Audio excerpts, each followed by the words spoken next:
ahead. Let's get it. Y'all ready? Ma'am, can you please not?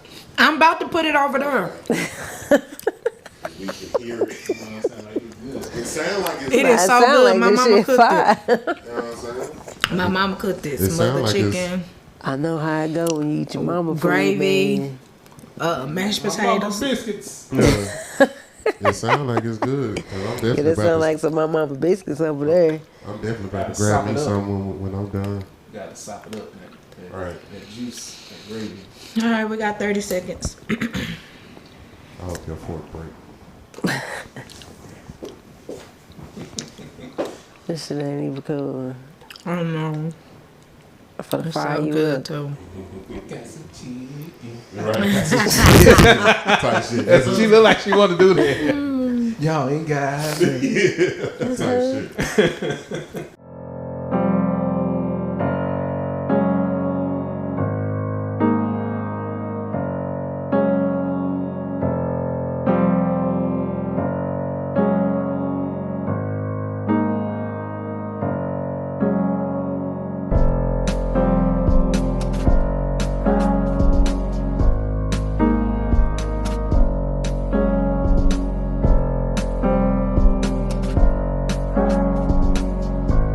All right, my good people. Yeah. We back. DFW Shed Sessions Podcast. I'm your good guy, Lucius, by the way of Loophole Beats. We got my good brother over here in this mean green. Brother J Ell Groove. His eye. Over here we got the beautimous Professor Mel Will. Hey. She got her little fancy mic. You look like an office and everything. I'm so proud of you. You've been so productive. All right. I tried. So JL, man, what do you think? We got a good one tonight. Listen, I know I've said this before, but I actually mean it this time. Okay. I think this is gonna be one of them ones. Oh, okay. I really believe that within my heart of heart and my soul. So Lou, I feel like I ain't seen you in a minute. Even though I just saw you last week. I feel like I ain't seen you in a minute. How you doing, Lou? Hey, you doing man, all right? I'm doing good, man. Just trying to stay in the sauce, bro. That's all. That's all. Already. So we got a guest with us here tonight. We got the great bass orchestral symphonic. I'm saying a lot. Brianne Sargent. We usually have applause, but we doing it. We making the sound effects with our own on our own behalf tonight. Homegrown. Yeah. So Brianne, how you doing? How's everything going? Shoot, living a dream one day at a time. Ain't nothing wrong with that. It's good to have you. It's good to be here. Already. Been a long time coming, man. Listen, we've been waiting. Y'all don't know we've been waiting on this episode for a little bit now. Yeah, man. It's been a long time coming. Yeah, man. 300 episodes later. We got Oh, do that. We had to reschedule this one like what 3 times? It's something like that. yeah. And it, not all cause of her. Some of One of them was because of me. one, yeah. And the other two with me. Well, nah, it's all good. We finally made it happen, so it's all Yes, good. sir. We definitely glad to have you, man. What's been up? What you been up to? Like I said, busy and not busy all at the same time. I feel that. I feel that. Getting in teaching again. I took a break, but getting back into it, it kind of keeps me on my toes. I gotta, practice what I preach if I got teach. you. So I got you. I can't tell them something if I can't do it, because they will definitely poke holes. But yeah, it keeps me on my toes. It keeps me thinking. So got to keep some kind of balance. I love performing, but I don't really like people. Yes. You know what I'm saying? Yes, sir. And I'm an introvert. I absorb too much, Yeah. and I need balance. So I feel it. So you teach. So you teach kids. I teach all ages. I'm about to start teaching. I already teach cello, but I'm about to start teaching bass again, and then I'm gonna be teaching beginners piano. So that's gonna be interesting. Dope. That's what's up, man. Well, Lou normally asks the introductory question, Yeah. so I'm gonna let him get to it. Okay. Yeah, so let's start from the beginning. Since we talk about the beginning, let's start at Genesis. So, Okay. so how did everything start with you with music? Oh man, I've been on stage since I was about 5. Pretty much all I know is being on somebody's stage. Started off as a percussionist, percussion and piano for like 7, 8 years. And then I started fishing around in elementary school. I did choir, dance, all type of stuff. But I was skipping class one day and I was walking by the orchestra room. I was like, what y'all doing? Like I saw some of my friends in there.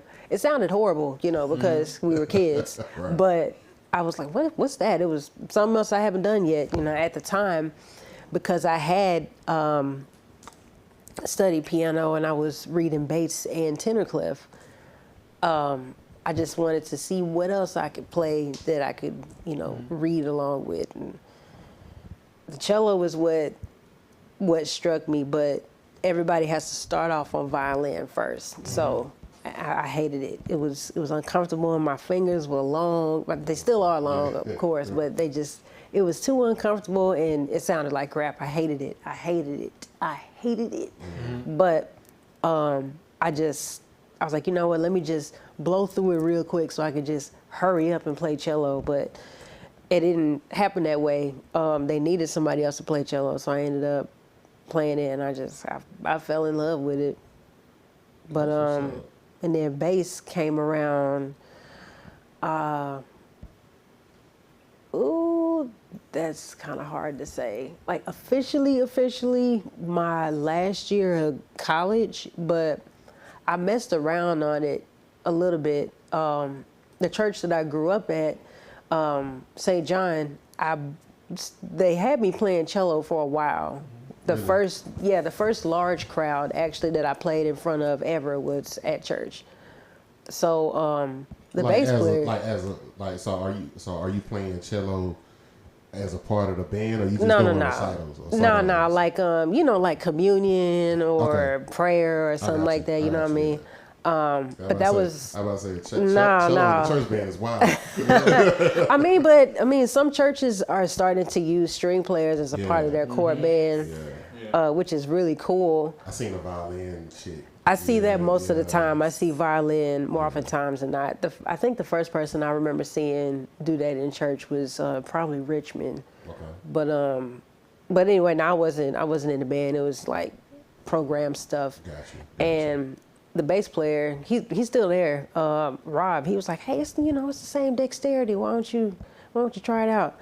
If anybody knows Rob Abs, they know that first off, he's a guitarist, but he plays a 7-string. I can't function past 4. Like, I don't see a need for it. I already play cello, so all the rest of those strings is just going to drive my anxiety through the roof. But he was like, "Nah, you'll be in classic Rob form. Nah, you'll be straight. You'll be fine. Just feel it out." I'm like, "Dude, I don't even know what I'm doing. Like, I'm like 13, 14, and this thing is like this big.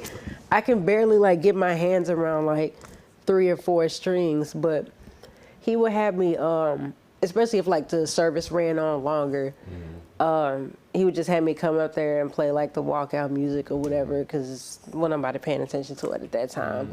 But I first was introduced to bass, I guess, when I was like maybe 13 or 14, but started really playing it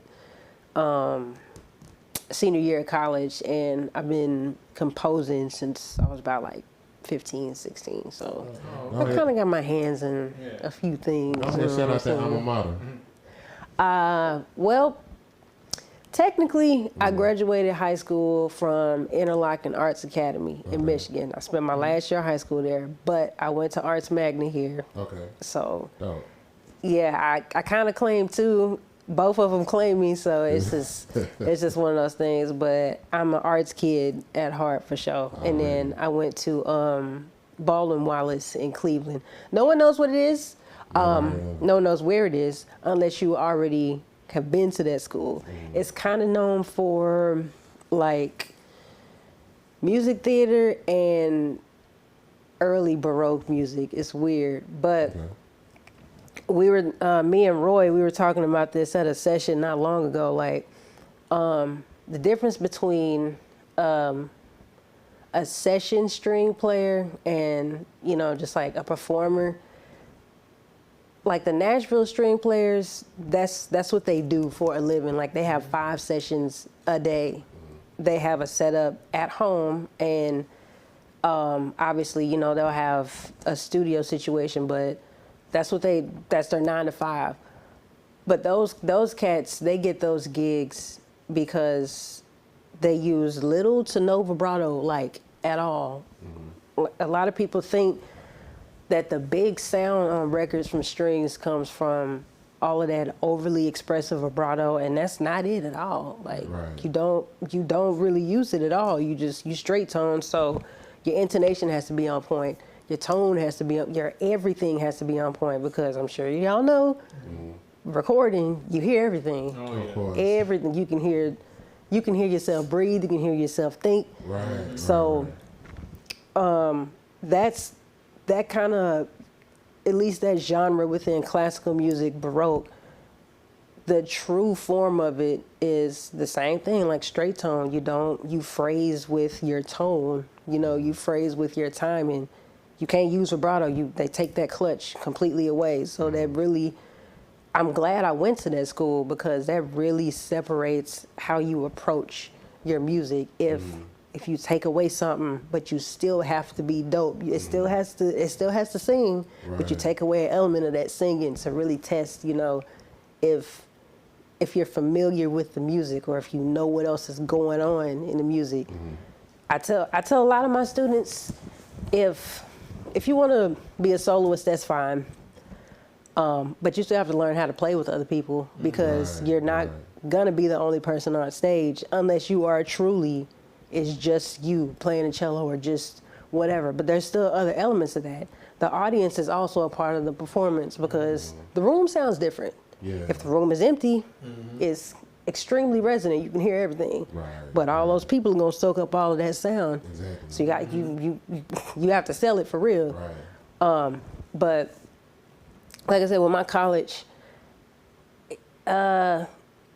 some people know. If you've heard of it, then you've heard of it. But if you haven't, you haven't. You know what I'm saying? But I haven't. the people that Apparently they did it doesn't a good surprise job, me. though. Yeah, like I mean, because it's in Cleveland, so a lot of the staff that were in the classical conservatory played with the Cleveland Symphony. So you got world class instruction. They were just real hush about it. You know what I'm saying? So. What's your preference in studio or on stage? Oh man, I don't know. I've never been asked that question before. Let me not be indecisive and say it depends. I'm gonna give you an answer. I'll say on stage. Okay. It's not by much though, because there's some things that you can capture in the studio that you absolutely cannot on stage, and vice versa. It's vice versa, yeah. It's especially for that. Like, there are some moments that happen on stage that only can happen with that synergy with other players. You know what I'm saying? And the crowd actually, it'll make or break a performance. I think for me that's the main thing. That's the main thing that separates the two, the people. The energy that you get from the people. You get a certain level of energy from the people. And it's funny because I've seen and been in situations like have y'all ever like been on stage and you feel like you just killing it because the crowd is giving you that energy. And then you go and watch the playback and it's like this what they were listening to? Oh yeah. Yes. You know what I'm saying? So, but yeah, the crowd definitely add a different element to it for sure. Oh yeah. Oh gosh, I remember. Talk about it. I was. This was not long ago. I had put together a bill at a venue in Bishop Arts. And the show was great. It was a great show. But my partner came, and I was doing a solo set within the bill, a loop set. I think I I don't think I had my keyboard. I just had my drum machine, cello, and bass. And she's not a musician, and I prefer that. I hate dating musicians. I don't. Really? It is the most stressful, melodramatic, like overly competitive, like. Is it really? Yes, and it's really, you don't notice it. It's really subconscious, but I mean, you put musicians in a room long enough, something finna go down, you know? And I just, I don't want to be around that all the time. Like, I need balance. I need to feel normal sometimes. It's already, I get what you're saying. you know, it's already a lot of pressure being an artist. People just kind of expect you to be creative all the time. Like, I'm a regular ass person, you know what I'm saying? Like, but anyway, she came and there were some musicians there too, and you know, they were digging it. They were like, "Oh man, that was amazing. That was great." Woo-hoo-hoo. And I'll never forget this. I was breaking down my stuff, and she was helping me, and I was like, "So what you think?" She was like, "I don't really know. I don't really know what happened." Yeah. Okay. I was like, "What do you mean?" She was like, "Well, I mean, I could tell it was good because other people were enjoying it, but I don't really know what happened. Like, it just sounded like one long song with different beats in it." I was like, "Well, I mean, that's what it is." You should have played Never Let Go. She would have understood Never Let Go. Oh, I was like, "Well, that's what it is." She was like, "I mean, yeah, I get it, but I was wondering when the song was gonna start." I was like, and then I was stuck. I was like, shoot, I didn't think about this. Like, how am I gonna make it approachable to people that are not musicians? Like, musicians are gonna get it. Artists are gonna get it. But are appreciators of art gonna get it? And if they don't, you know, if that's what you want to do, that's fine. But if your goal is to actually appeal to everybody, you kind of have to take yourself out of it and be like, all right, what is everybody actually gonna listen to? And that, I mean, of course, at the time, I didn't want to hear it. I'm like, "Man, you tripping, whatever." Shoot, that was amazing. Yeah, I was like, "Man, you tripping." That was like one of my better sets. And I remember saying that in my head before I started breaking down. I was like, dang, that was one of my better sets. And then here she come like, "When was the song going to start?" I was like, oh, no. But I mean, that's the type of stuff that I need to hear. That's the type of stuff that we all need to hear, because we can get really caught up. I know I can get really caught up. Just like making art, like art vomit. Like I'm just making stuff. Art vomit, I love it. I'm always just making stuff, you know. That could be on a shirt, art vomit.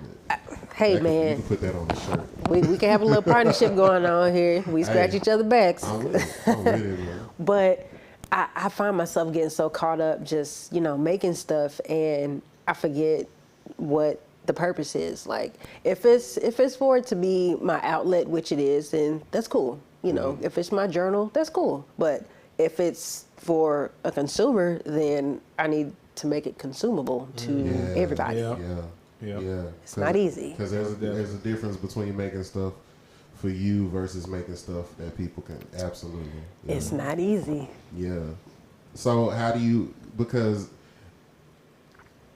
in that a lot of times, especially with us, we can also be overcritical of ourselves. Oh, absolutely. Right? So then you get to a point to where it's like, okay, I understand I'm supposed to be making this for the consumer, but at the same time, I'm not feeling the consumer, and I'm not feeling what the consumer is feeling. Because there's another side to it that, you know, some people will say just make what you like, and whoever gravitate to it. Man, I have conversations with Marcus about this all the time. Mav Tracks all the time. That's my big bro. We talk about this all the time, and that's really what our whole objective is for his company, MTI. We have, well, I'm not going to tell you, I can't tell you that. Okay. But the point is for us to make hits for every single genre, every genre. And he makes a good. He does a good job of challenging us to, don't just gravitate towards what you do most of the time. Don't always make a hip hop beat or an R&B track or whatever. And he said this not long ago. He was like, Afrobeat is in, so I need to hear some Afrobeat stuff. I need to hear something that's like relevant now. And that's kind of like the same idea that my partner had. Like, you got to really, and you hit on this too, like you got to really tap into what people are really into now. I hate it. Yeah. I don't hate all of it, but most of it I do hate. And that's all conditioning too. Like that lo-fi, jazz yeah, hop. Yeah, man. Yeah, it's trap jazz. yeah, man. It's a lot of joints. The trap. I didn't even know that was a genre. Like, what is trap jazz? And then I saw something come across, I think, my Instagram. I was like, this dude from Atlanta. It's dude from Atlanta. He put together a couple cats, and he just start pretty much literally just playing jazz over, like standard jazz tunes over trap. Over trap and drill. Yeah, it's like a whole documentary. No, I watched the documentary. I saw it. Wow. Yeah, it's and they you should watch the documentary. It's actually pretty dope. Yeah, it's on Hulu. I forgot the name of it. And without some people knowing it, like a lot of cats, especially like within like the Dallas scene, play a lot of those licks that they do. Off of that or whatever. What is the jam thing? What is it called? Jam. Oh, Jam Card. Jam Card. Yeah, they've been on Jam Card and stuff like that. So it's like, yeah, man, they. Man, don't get me started on Dallas sound. Like, I can't. Oh, we can't get started on it. Yo, I feel like I don't know. We have and have had every single sound imaginable in this city. Like, and it just trips me out when, we're playing on this scene and we hear it all the time, but then we come across a video, a well-made video nonetheless, but a video on Instagram of some cats in LA or New York that are sounding like Dallas, but they like blow up. Right. You know what I'm saying? Like what you were just saying, a lot of us here, we been doing trap jazz. Yeah. Or like, that Snarky Puppy sound has been, that's just church in the early 2000s. Yeah. You know what I'm saying? Yeah. A lot of the rock and art rock and alt rock, all of that's been here. Like, For sure. but it's a tricky situation here because most of everybody in this city is amazing. It's oversaturated with talent. Oh, for sure. Every person or every other person is killing. Yeah. You know what I'm saying? But you're so used to hearing that sound here, and you walk up to somebody on stage after the show, hey man, you were amazing. You're like, oh, thank you. Like, it don't mean nothing. Yeah. Because, you're used to people saying another week, another gig. Another day, another dollar, Yeah. But you go, say you take everything you do here and you go to, I don't know, Santa Fe or somewhere random, and you'll turn the whole spot out. Oh my God. Yeah. Like, sure. our sound here is huge, enormous. Yeah, it's special, for sure. But I think what happens, and I've said this before, I think what happens is, I say this all the time, talent-wise, there's only one city that I feel like will give Dallas a run for their money as far as talent, and that's Philly. For me. Well, that's just my personal. That goes without saying, in my opinion. You know what I'm saying? Like, this Philly. But other than that, nobody really touching Dallas talent-wise. It's where Dallas falls short is the lack of business ethic. It's the lack of business knowledge. I agree. It's a lot of the personal attitudes that a lot of these artists and these people out here deal with on their own, how they handle themselves, how they carry themselves. Now, of course, everybody have that. every area have that, but it's just something about sometimes it's really that crab in a barrel mentality. You know, and people not realizing that a barrel isn't a crab's natural habitat anyway, and they you know, and then it's the somebody can go get on stage after somebody perform and say, "Oh, you killed," and I appreciate, you know, with that fake humble shit that we do, right? Yeah. But then the thing about it is, it's not the validation that they wanted from that person, Right. From that person, from like a Cleon or from like a Shout out RC. to my cousin. Oh shit. If you cannot tear up our set, we appreciate. We really would appreciate that. She said, shout out to her. My bad. But no. So it's not the validation that they want. But what you didn't realize is that person that came to you on stage, they was actually going through some shit. Man. And your art on stage actually helped them get through whatever it is that they were going through. But it wasn't the person with all the followers, so it didn't mean as much. That's a bar. You feel what I'm saying? And that's something that I wish a lot of our comrades would understand. That is like, yo, if you get a handle on your business ethic, if you get a handle on even your work ethic, because it's more to life. It's more to life than just, you know, trying to catch the next jam session at the Freeman and trying to get on stage. It's more to it than that. You can take that energy that you're putting into that, take it and put it into your own thing, and then actually make something of it. And the internet took localism away. It took that excuse away. You know what I'm saying? So I can be in Dallas, but then if, you know, I'm doing what I'm supposed to do and I find out I got a bunch of people that listening to my stuff in Idaho, you know what I'm saying? It took the excuse away of don't nobody support. Idaho support you. Exactly. So get, you know, learn marketing, get your marketing down, learn all of those tools that the internet gave you, and push your stuff to Idaho. Get, you know, I'm saying it like it's just the easiest thing, but it's easier. The concept it's easier than what we make it out to be. Yeah. You feel what I'm saying? That's a bar. Yeah. That's what that is, man. What it is too. I miss What you, it Lou. is though. I miss I that. missed you, Lou. You know what I'm saying? But that's what's up though, man. You sitting over here dropping some gems, man. Let's move on real quick, because I want to ask about Skinny Cooks. That's my jam. I want to ask about Skinny Cooks, man. It's been a minute, me personally, since I've heard anything from Skinny Cooks. Y'all did put a project out, so we've had to eat off that a little bit. Okay. But, I don't even remember. What was it? That was I don't even remember. Yeah. 2020. Yeah, it was a little bit ago, but you know, we ate off that a little bit. Yeah. So we are. All Smiles was my jam, by the way. Yeah, that one was fun. That was a fun song to write. First of all, and I'm pretty sure the people who know. But you know, let's just talk about Skinny Cooks for a little bit. Like, what? Okay. Go ahead, get that mini. I don't even know what to say. That mini bio. Well, What is Skinny Cooks? Let's start there.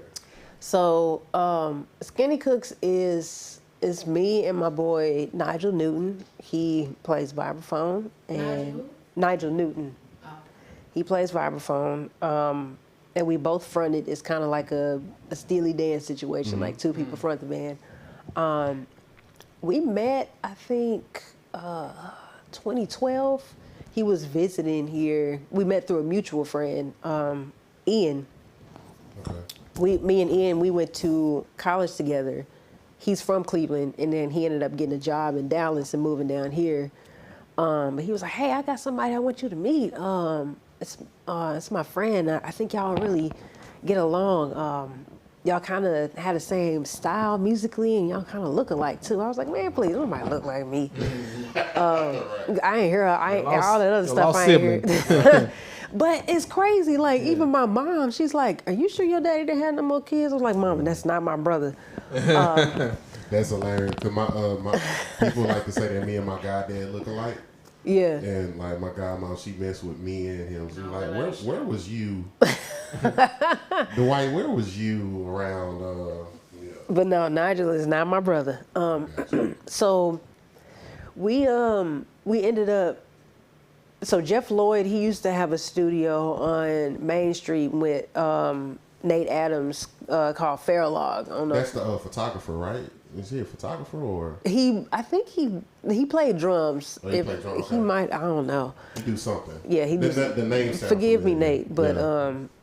I don't even think that's his name. I know his first name I'm is talking about Nate. Jeff Lloyd. Jeff. Oh yeah, no, that's Uncle Jeff, sound engineer, British dude. Oh, Okay, I'm thinking about somebody else then. Yeah. he owns a part of Dada, and he used to own a part of RBC. Okay. City Tavern. Is that back when RBC was good? Yes. Okay. Yes. I got you. Back when Rochella was doing the art of the mic and all that stuff, you. and Yeah. Man, that was back in the gosh, yeah, shit. that was that was a minute ago. good I times. miss old RBC. Yes. Old RBC was a wave Oh for man, that was a vibe. sure. Yeah.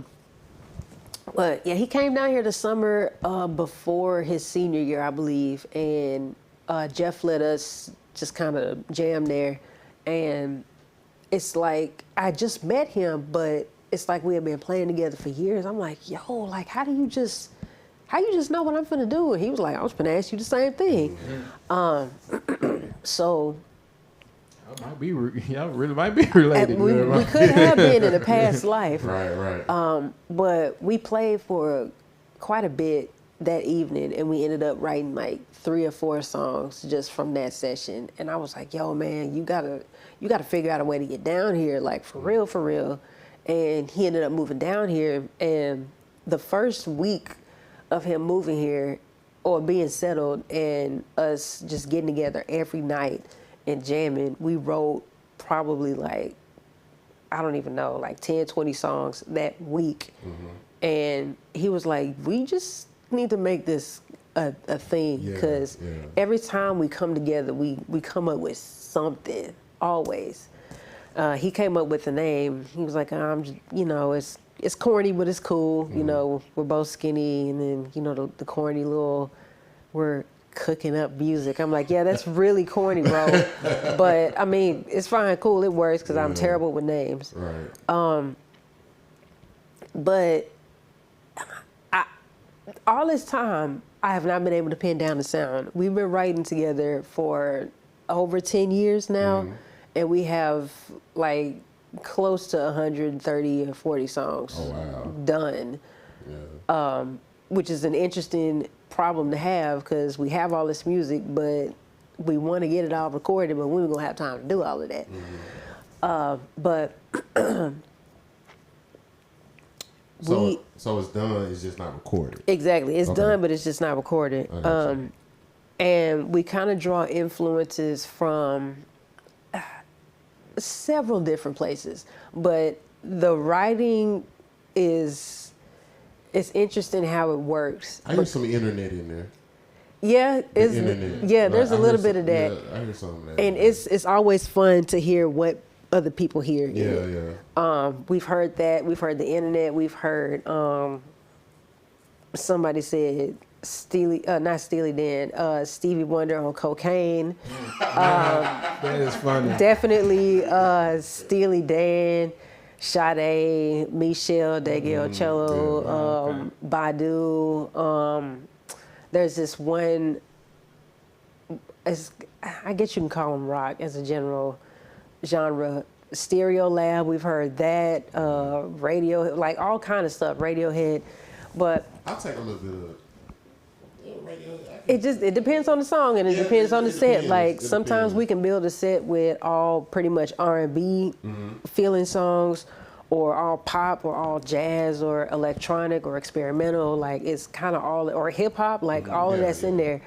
But the writing, the way we approach writing is really interesting, because we complement each other. He is classically trained in jazz, and I'm classically trained. So jazz theory is based off of the melody, and classical theory, figure bass, is off the bass. So I hear everything from bottom up.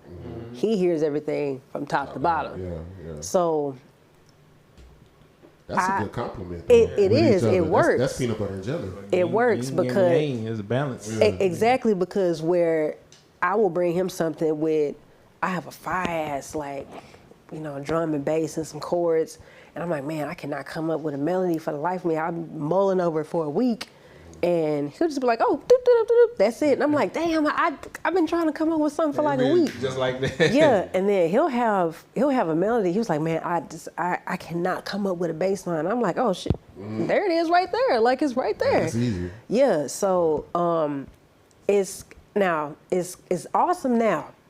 But in the beginning it was a struggle because figure bass and jazz theory, a lot of the times you can use the same notes, but they don't function the same way. Right. So in jazz, a C6 is the same as a first inversion A minor chord. So they're the same notes, but they don't say the same thing. They don't function the same. Yeah.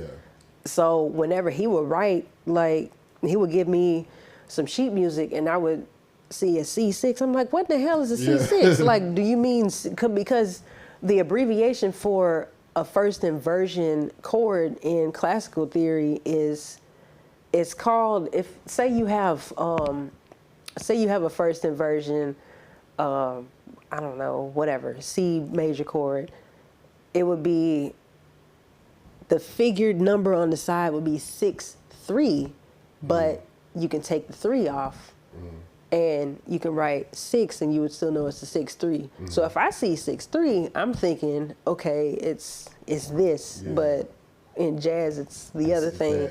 So I would send him, like, a split third chord in classical theory is basically a dominant sharp 9 in jazz, but it's just revoiced.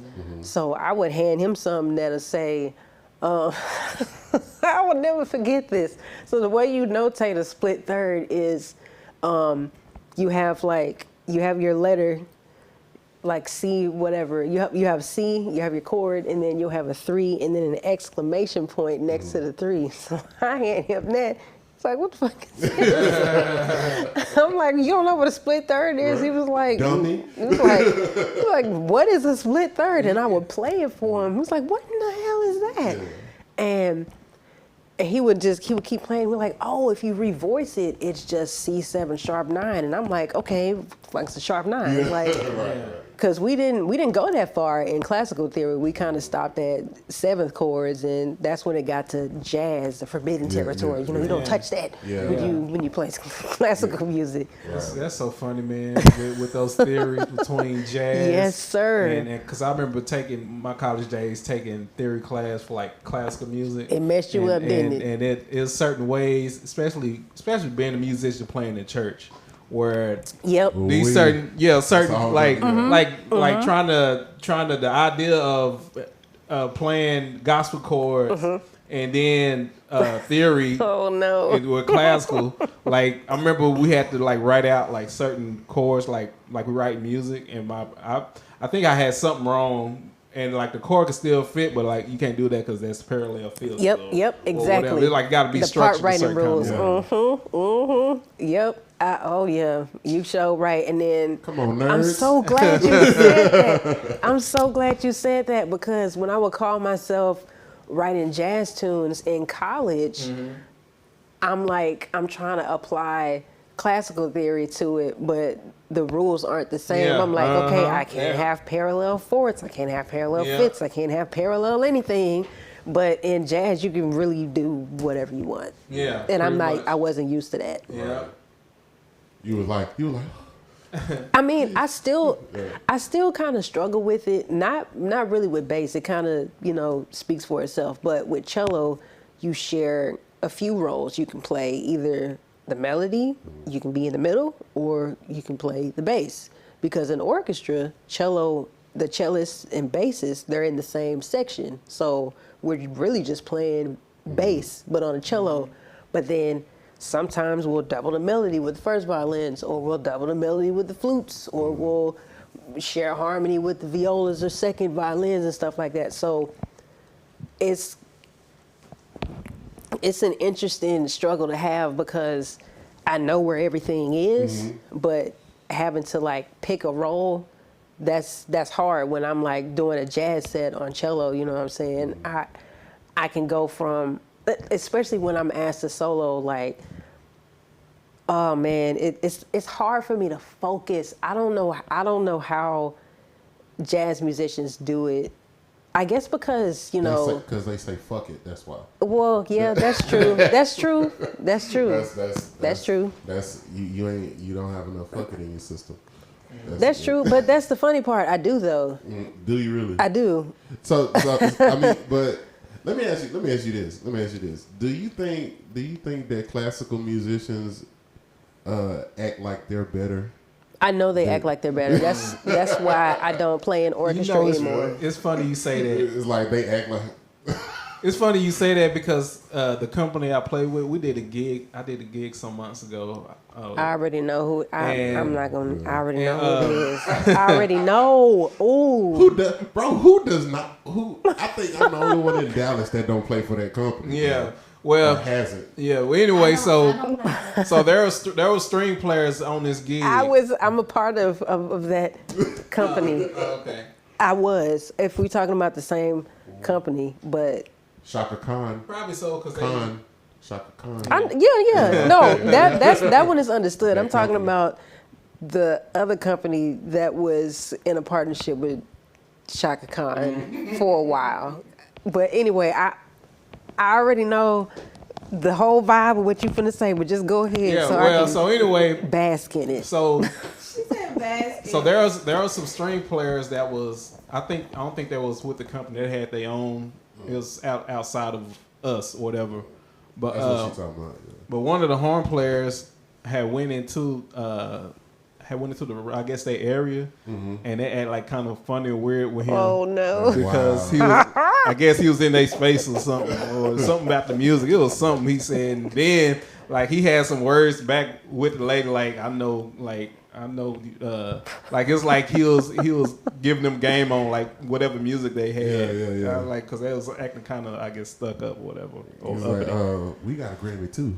Yeah, pretty much. Yep, that's exactly what their energy was. Yeah, that's hilarious. I can tell you from being on that side of the fence that that's the whole reason why I don't really fool with orchestra like that anymore. So I did. You lost, boy. I am. I mean, because you know, I'm from Pleasant Grove, and my daddy's side from Highland Hills. Yeah. So I'm not Carlton Banks and anything like that. You know what I'm saying? Yeah. It's you can take me out the hood. Right. You know, it's like I tell my cello students, it's just wood and strings at the end of the day. Yeah. So I've always come from a different perspective. Like it's just wood and string. Like I mean, we just playing music. It's really not that like serious. They live in a whole nother tax yeah, bracket. it's not that serious. And then you got somebody like me that at the time when I started playing cello, it was considered kind of late. Like 12 years old. That's kind of late. You usually start when you're like fresh out the box.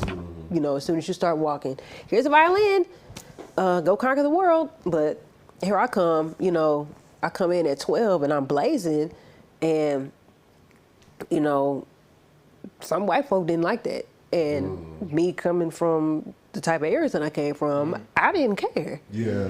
And you shouldn't. I still don't care. Yeah. Man, so I've been called all kind of N words, like from, I can't even remember how young I was, but I didn't care. And I was the type, I say it right back. Yeah. To a white person. Right. Like, and they looking at me crazy. Like, did I just call you that? Get out of my face. Nigga. You know what I mean? Come get Karen, please. No, for real. So I've never understood the elitism in the classical world, but like we were talking about earlier, that's kind of a lot of the stuck-upness from classical players are conditioning. We're taught you have to practice anywhere from 2 to 5 hours a day or you're not going to be good. There's always somebody that's fighting for your spot, or the age-old I'm finna compete for this chair in a symphony orchestra along with several thousand other people. Conductors are complete jerks. They will sit there. Just gonna ask you that. Look, and again, coming from the areas that I come from, I'm not finna let you talk to me like that if I know that wasn't me that jumped in an eighth note early. That you heard who it was. Yeah. Why you looking at me? Right. You standing right here. So they're complete jerks. They'll sit there and tell you, they'll demoralize you. You can be an adult. I know people personally in symphony orchestras that have been told, singled out by a conductor, you're terrible, you've wasted all this time and money, why are you playing this instrument? Like in, their expensive accents and whatnot. Yeah. Made up accents. Yeah, and I mean, I sure enough have gotten in trouble in the past several times. Like, I snap right back. It's not common to do that. And I mean, you put on your customer service voice if you want to say something to a conductor, but you're not just going to flat out be like, you're not going to talk to me like that. Right. You know what I'm saying? I've gotten up and walked out. Like, and so a part of that is conditioning, but it's a double-edged sword. That conditioning, it kind of made a lot of string players stuck up. So they really can't help it, and they really don't know no better. But the way you can humble a string player real quick, especially if they in a Shaka Khan situation, tell them to improv for 8 bars. It's either going to be really bad or they're not going to do it. They just not going to play. Or they're going to play something terrible, horrible, because we're conditioned to be on the page. You don't get off that page. That's probably what the problem was with old boy, like telling them, hey, so when we get here, we might loop it 8 times. If you tell them what we might do off the page, I'm not doing it. That's not on my music. I always say it's certain musicians that have like those type people. It's like the difference between being book smart and street smart. Absolutely. And it's like people need to understand, especially if you're going to come into this musician world, you need to have a good balance of both. You need to know what you're doing from a technical standpoint, but you also, and a theoretical standpoint, but you also need to know how to go off because that's your voice. Yep. Yeah, that's what makes you. Absolutely. That's what makes soul. That's what gives people a certain type of individuality and lane in this thing that we do. And you have to have a good balance of both. Yeah. But at the same time, you do need to know what the fuck you're doing. You need to know what you're doing. Yeah. You know what I'm saying? But you still need to know how to flow. You know what I'm saying? Because it's the flow part is what is where you start touching the people. Yep. You know Absolutely. What I'm saying? It's not what you read in the book. It's taking what you learn from the book and using that, developing your own voice and being able to touch people with that. Oh yeah. And that's what makes you stand apart, as opposed to just being cookie cutter. Yeah. That's a bar. Brianne. I may have an answer. I think you do. Out of all the instruments that you play. Oh no, not this one. Which one pisses you off the most? Oh, the one that pisses me off. This is easy. Piano. It pisses me off. I'm gonna tell you why though. A string instrument makes sense to me. The higher up you go, the smaller the space gets. Okay. And the higher up you go, the smaller the strings get. Tiny sound or a tiny note, tiny space, tiny, that makes sense to me. But a keyboard, it all looks the same. Right. Right. And it's all right here. It doesn't change visually, but it changes audibly. It screws me up. I don't like it. I can't stand it. And it was one of the first instruments that I learned how to play. But when I'm writing, especially chords, depending on how I want them voiced, I guess if I'm writing a Skinny Cook song, sometimes it's more helpful for me to write it at the keyboard, so I'll know exactly what chord voicing that I want to use. But or like how I want to write it out on the staff, because I'm a real pencil and paper kind of person. But otherwise, like, don't ask me to play no keyboard. I don't know what it is about it. And you know what? Another one too, the voice. That one pisses me off too, because it requires the most work. You have to use your voice all the time to speak, to do whatever. But sometimes you can't help the quality of it because of the surroundings. Like if it's humid, your voice is going to sound one way. Right. If it's too dry outside, your voice is going to sound another way. Or if you're tired, you can hear that in your voice. Yeah.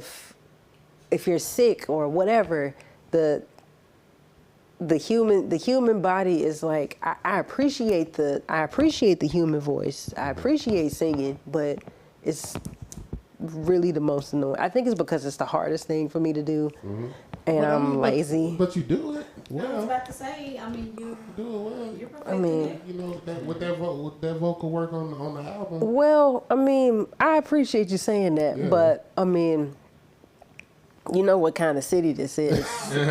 Like this is a singer city too. Oh, for sure. Especially some of the singers that I grew up around, and the type of singers that I grew up around that I didn't realize the caliber of singers that they were at the time.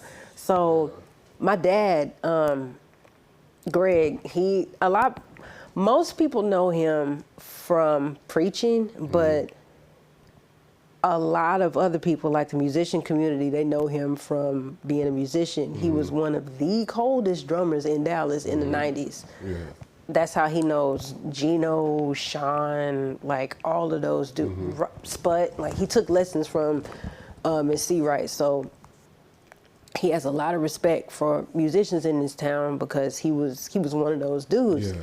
So naturally, he knew a lot of, and still knows a lot of these like crazy singers. At the time, he was at GT, Gospel Tabernacle, and I will never forget this. He was on staff there as a preacher and a drummer. But I'll never forget, we walked in one Sunday, and I'm looking on stage. It was a couple of years, maybe 3 or 4 years after Kirk Franklin dropped the Christmas album. And I look on stage and I see I don't remember her name, but I see the light-skinned lady that was in the alto section, and I'm looking. I'm like 9 or 10 years old. I'm tripping. And I'm staring at her like a creep. You know how you do when you're a kid and you like you're mesmerized by somebody on the stage, and you're just like, I'm trying to figure, I'm like, this can't be her. And when the service was over, I was like, Daddy, that looked like that lady off that CD. He was like, yeah, those are all Kirk Franklin singers. They all sing here. I was like, well, what do you mean? Like, Kirk Franklin's from, I'm young. I'm like, Kirk Franklin's from Dallas? But growing up in a town like that where we're surrounded by like, the Fred Hammond singers and the Kirk Franklin singers and Myron Butler and Gay Arbuckle, all of these freaking legends. Right. You tell somebody like, well, you be singing. Well, I mean, I can hold a note, but the type of people that have groomed this city to be a singer city, like, that's another thing that a lot of people take from this city too. This is my caveat. I don't claim myself as a singer. Thank you. I tell people I don't sing. I don't even bring it up. I don't sing. I talk on notes. I don't even bring it up. You know what I'm saying? I talk on notes, and then even me having my own band and not being a drummer for my band. Know your calling. Know your calling. Yes, sir. But listen, but also in Funk Your Feelings, you'll never hear me sing a ballad. You'll never hear me sing a ballad. That would be hilarious. Nah, come on, man. You got to sing a slow jam one time. That would be hilarious. You sing a slow jam, and let's do it. How about that?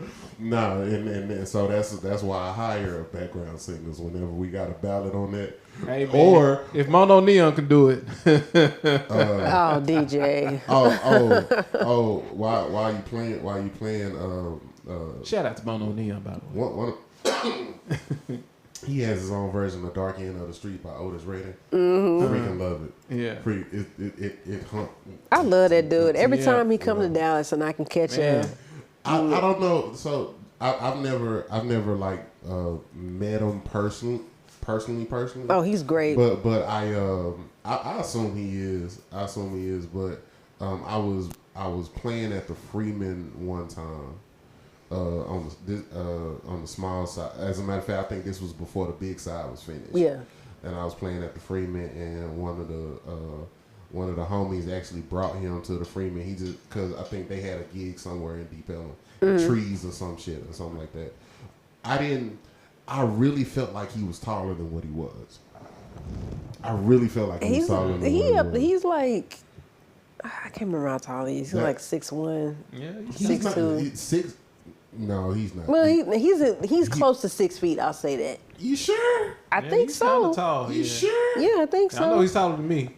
Cause last time I saw him, I actually took a picture. He seemed smaller than he slouches, because he a lanky dude. His clothes be too heavy. I don't think I've ever seen him without heavy clothes on. He's a cool dude. Yeah. My homie. He's funny as hell too. Oh, he's hilarious. I took a picture with him. Yeah. When it came, I think it was right after the pandemic. And when I while I was waiting for the picture to happen, he looked over at me and just did this. Do it again, Lou. Lou, what did he do? He looked at you again. He looked over at me and and like my reaction, I'm like, I'm not gonna look that way. I'm just gonna take this picture. I don't know what that means. And I feel like he did that with a straight face. Yeah. He probably did. That checks out. Like he's real. He's super cool. He's super cool, man. But every like so random. I'm like, all right. I'm just every time picture. I've kicked it with this dude, he's always done something completely random. The last time I chilled with him and my homie Amber Baker, they're good friends. Mm-hmm. So every time he would come to Dallas, he would always be at her apartment. Mm-hmm. So we were all just like watching. I think Joe was there too. Because Joe had flew in from LA.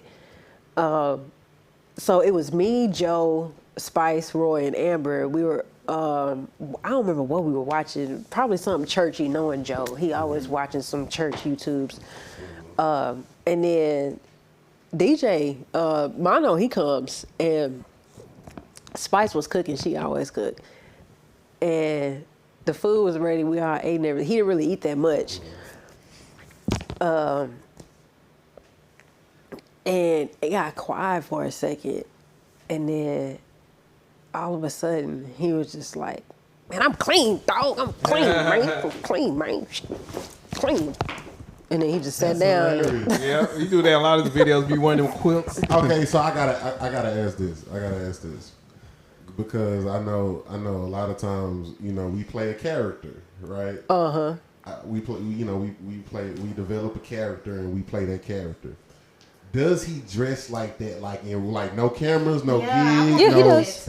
He wears that all the time. That's like his, that's that his, man wears $500 glasses. Them frames are $500. He wears that all the time. I'm going to Walmart real quick. I'm going to the corner store real quick. That's what he wears. Let me put on this Big Bird sweater. That's what he wears. That's like, yes. But he ain't got no regular t-shirts. I mean, if he does, he wear them at the house. But every time I've seen him, just off record. Is it always like the neon colors? Yes. How you see him on social media, that is how he looks in person. That's hilarious. Wow. It makes it so much funnier. Like every there's time. There's no gimmick or nothing. That is literally him. But so imagine him, Joe Cleveland, and Mike Mitchell in the same room. Oh, Jesus Christ. Like, I was in tears laughing. Mike Mitchell, that's the homie. Like That's Mike is another one. Like Yeah. I hadn't seen him in a long time. I saw him like a month or so. And when I went to Amber's Well, that time, they were all like sitting Indian style. just, You know, I pull up to the joint and they sitting there Indian style watching something on, like, I don't remember what they were watching. And I had just smoked a spliff. So, you know, I'm in my zone or whatever. And I'm sitting at the dinner table and Mike, he turned around. He was like, "Why are you so far away, girl? Come here." Oh my God. And then like they started playing music, and I think it was something, it was like a fast funk, like a ghost note fast funk. Yeah.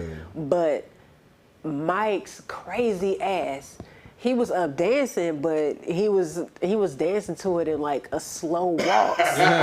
But it fit, like it was in time, and I'm just staring at him like, this dude is wild, man. And I'm like Mike Mitchell. He's super down there. I remember the very first time. He's amazing. I remember the very first time I met Mike Mitchell, and of course he's Mike Mitchell. Yeah. You know what I'm saying? But he's also like I said, super down to earth. So the first time, like he's become one of the homies or whatever. Yeah, he's super down there. Bro went to Mount Pisgah. You can't get more down to earth than that. Right. You know what I'm saying? You know, just kicking in deep Ellum. So I was with the dudes, and I'm like, that's my Mitchell. He's like, yeah, that's.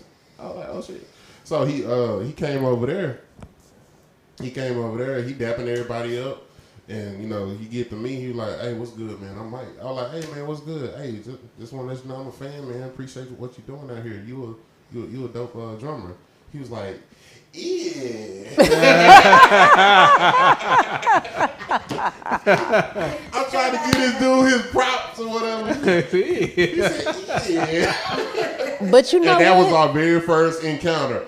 But and that's been the homie ever since. That's so funny that you say that, because people like him and Joe and Mono, I'll never forget.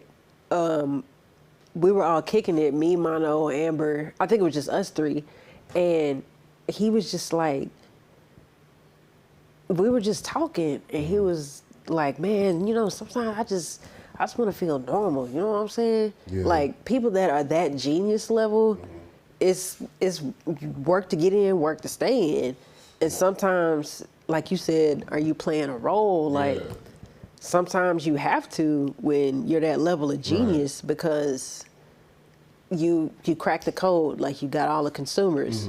So you work Stay to in get that. your fans. Yeah. You got to work to keep your fans. But there's a certain time where you really need that balance. Like, you just want to be like a regular ass dude. You know think what I'm saying? about that interview, and I know I'm pretty sure y'all seen it with Michael Jackson, and how he was talking about, like, he wanted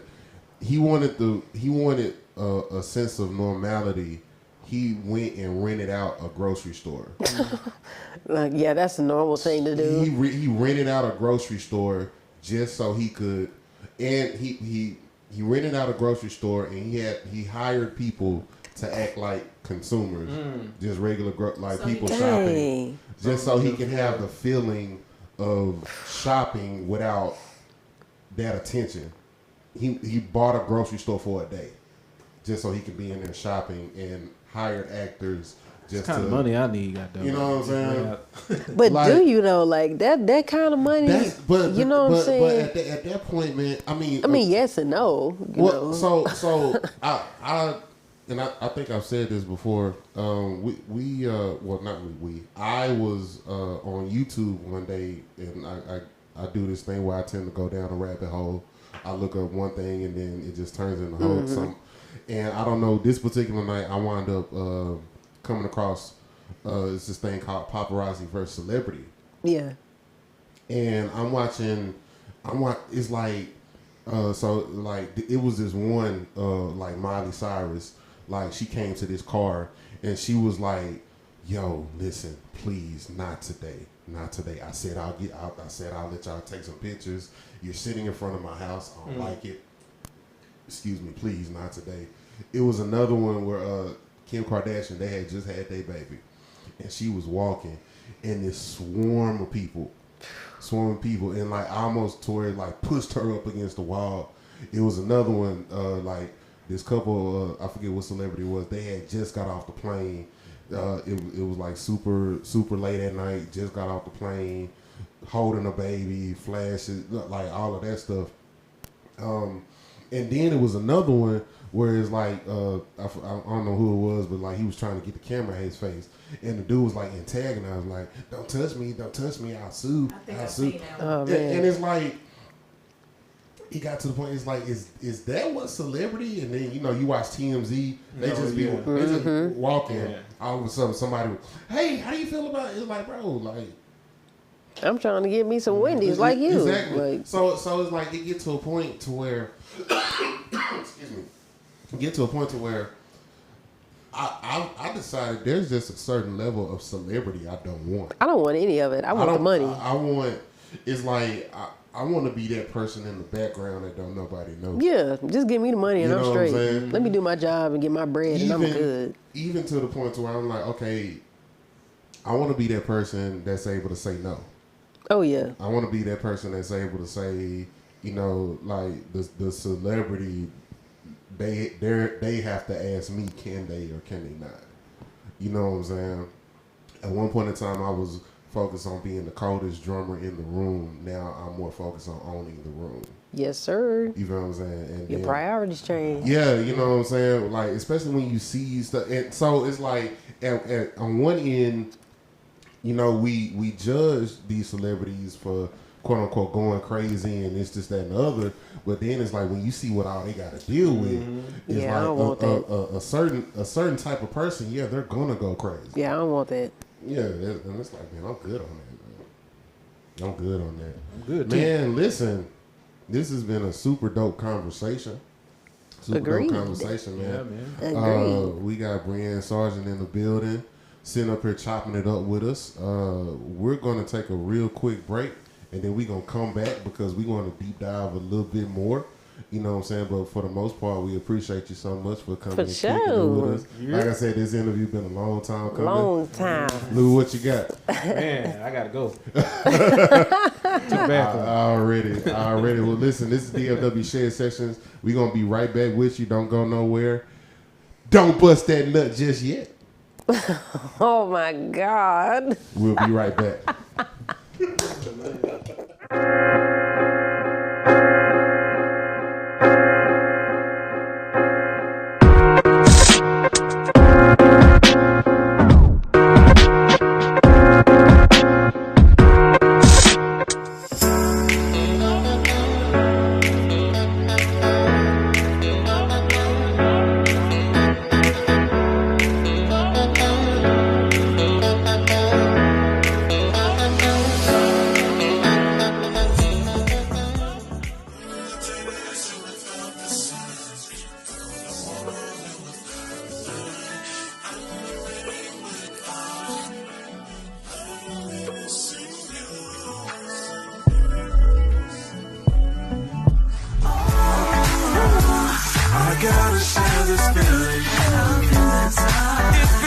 to be loved by you.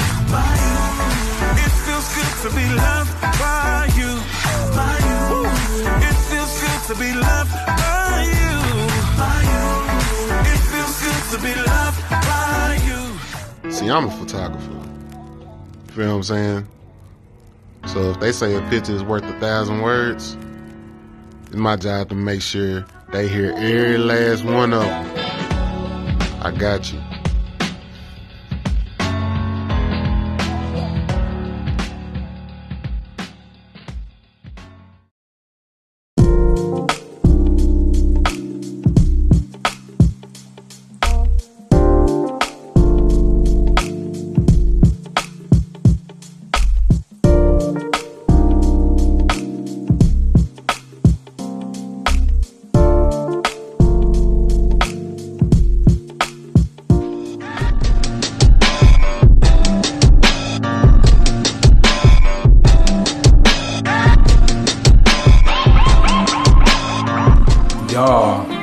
finally did it.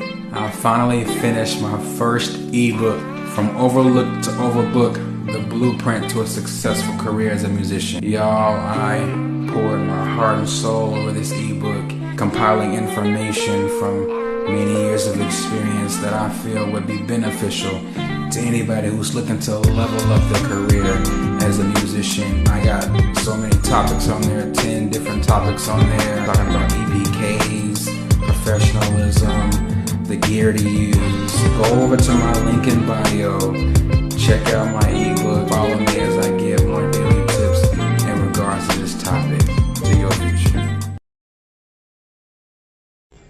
You don't have to be a. You used to be my angel, then you switched. You don't have to be a. You used to be my angel, then you switched. You just switched it to a.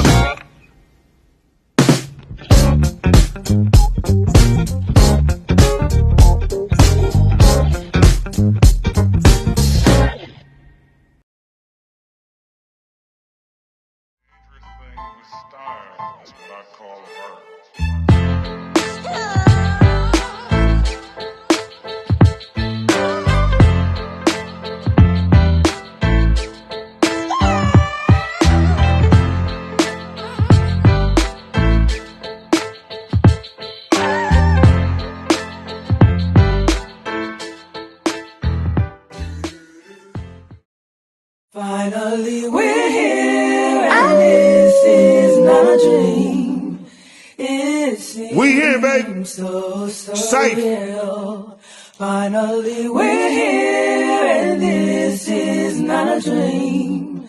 It seems so surreal. Through mama soft smile came a hard life.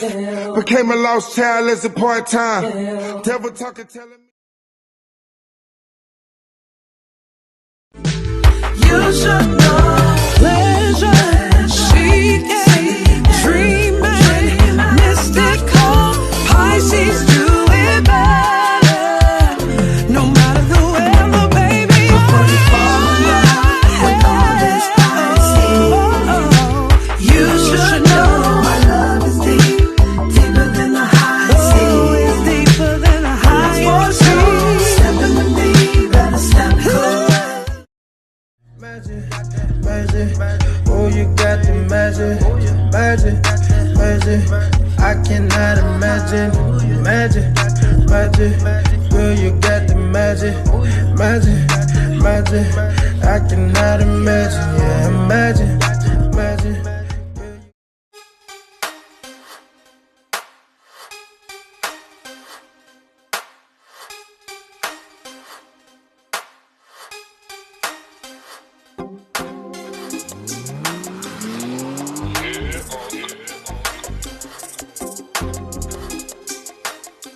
All right, we are back. We had to take a quick pause for the calls. Right. Yeah, so make sure you guys subscribe to our YouTube channel, DFW Shed Sessions. You can follow us on Facebook at the DFW Shed Sessions FB page. You can also follow us on Instagram and TikTok under DFW_Shed Sessions. And I believe that's all of them. So, Professor Mel Will, let's get to these social plugs. Professor Mel Will, where can we find you on social media? You can find me on all social media platforms under Professor Mel Will. That is Professor Mel Will. It's so articulate. Did you feel that? I think it's... Well, you get a new microphone, you don't know how to act. Smooth jazz 107.5 VOASIS. VOASIS. Sorry, go ahead. Are you done? Yes, go ahead. Thank you.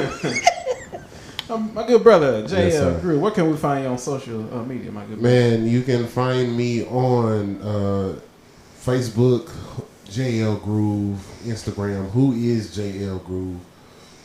If you want to ride this funk train, go ahead and follow Funk Your Feelings. That's FUNK YO Feelings on Facebook and Instagram. Also, if you want to dabble in one of my many ventures, including this Funk You Couture, go ahead and follow Another Groove project, because it's just another one of my projects. The clothing line is out. The clothing line is out, so the merch line is out, and we got some other things coming that we're about to drop.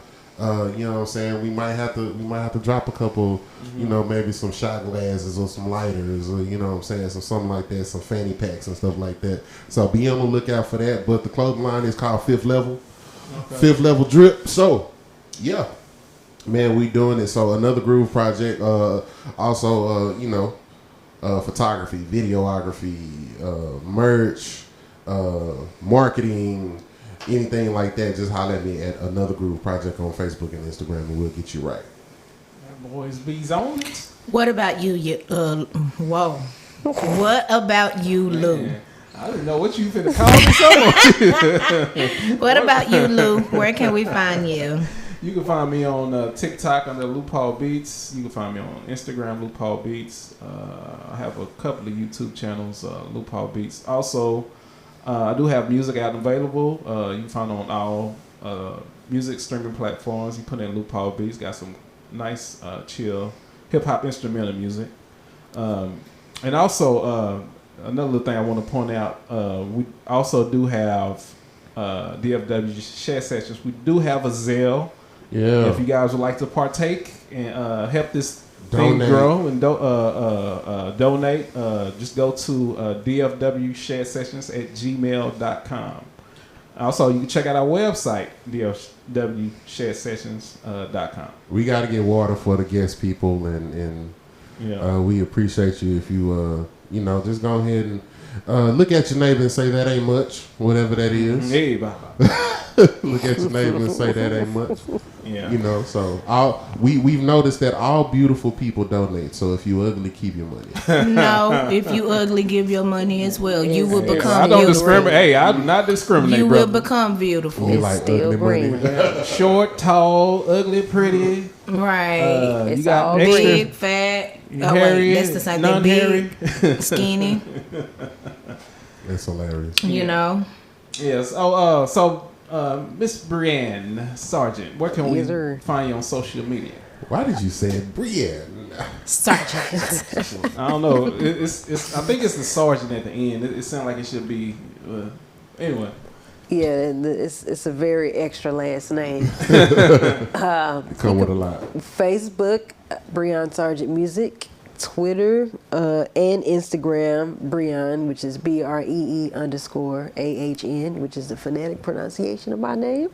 Bandcamp, BrianneSargent.bandcamp.com. Music on all streaming platforms. Platforms, Platforms, yes. platforms.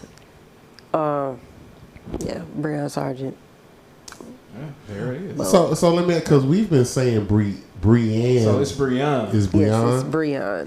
Brianne, okay. So that's why you spelled your Instagram the way you did. Yep, it is. Brianne. I was wondering. Okay. That makes sense. Why you didn't correct us? Well, you definitely should have corrected us. We done went I throughout never this have. whole show calling you Brianne. We I've didn't. done it But since I was a kid. I yeah, just I was about to never say, 'cause done it. that's I'm just like, I what mean, people- whatever. I can't blame nobody. It's spelled like Brianne. Like how somebody Yeah. gonna know? So I got you. just like Can I whatever. ask my question? Sure. Okay, it's very important. You going for best podcast host or something, or what's? No, everybody can't be J Ell. Wow, just Yeah, we're back. And Lou, listen, I had already said I was gonna behave when we came back, but you know, such is life, and that's life over there. Brianne. See, I'm trying to get it right. Brianne. It takes time. You'll be all right. I know. So, out of all the musical instruments, do you enjoy playing tambourine? Well, I don't. I know how to play tambourine, but don't. Jesus, tap dancing give me- Christ. Why don't you enjoy it? It's silly. Yes. It's very silly. I'm a percussionist. That did at not heart, go the you way know I what thought I'm saying? it would. I'm a percussionist at heart, so What? It's silly. Where's my camera? Where's my camera? You ain't got one. You hear that, people? You hear that, people? What a drop She when you said need it. it's silly. Why? Yes. Oh, No, hell for real. No, that's no, for real. Why? it's goofy. Like I'm like a little toy monkey. You know what I'm saying? Like Talk about it. I feel like a circus animal. All you Brianne, monkeys. I play the tambourine. Oh, well. I that's cool for you, but I feel silly. I feel silly. She said a circus monkey. Hey, Lou. Like, That is funny. Lou, I know I said it before, but I did at this time. I feel like I'm being paid That did to not clown. go the way I thought it was gonna go at all. Bum, bum, ba-dum. I know, right? I know I said this before, but I mean it this time. It's going to be the best episode. Man, bro. Just based off of that one question Boy, went so alone. left. It went all the way left. I thought it was gonna like piss him off, but clearly y'all I friends got you, for man. Clearly y'all friends got for you. real. Hey, how do you feel about people abbreviating your name? Just Bree. How do you feel about Bree? That's fine. That's Bree. Okay, Yeah. we'll probably keep it at Bree then. So Bree, this is a thing on DFW I'm Shed gonna Sessions, call her man. on.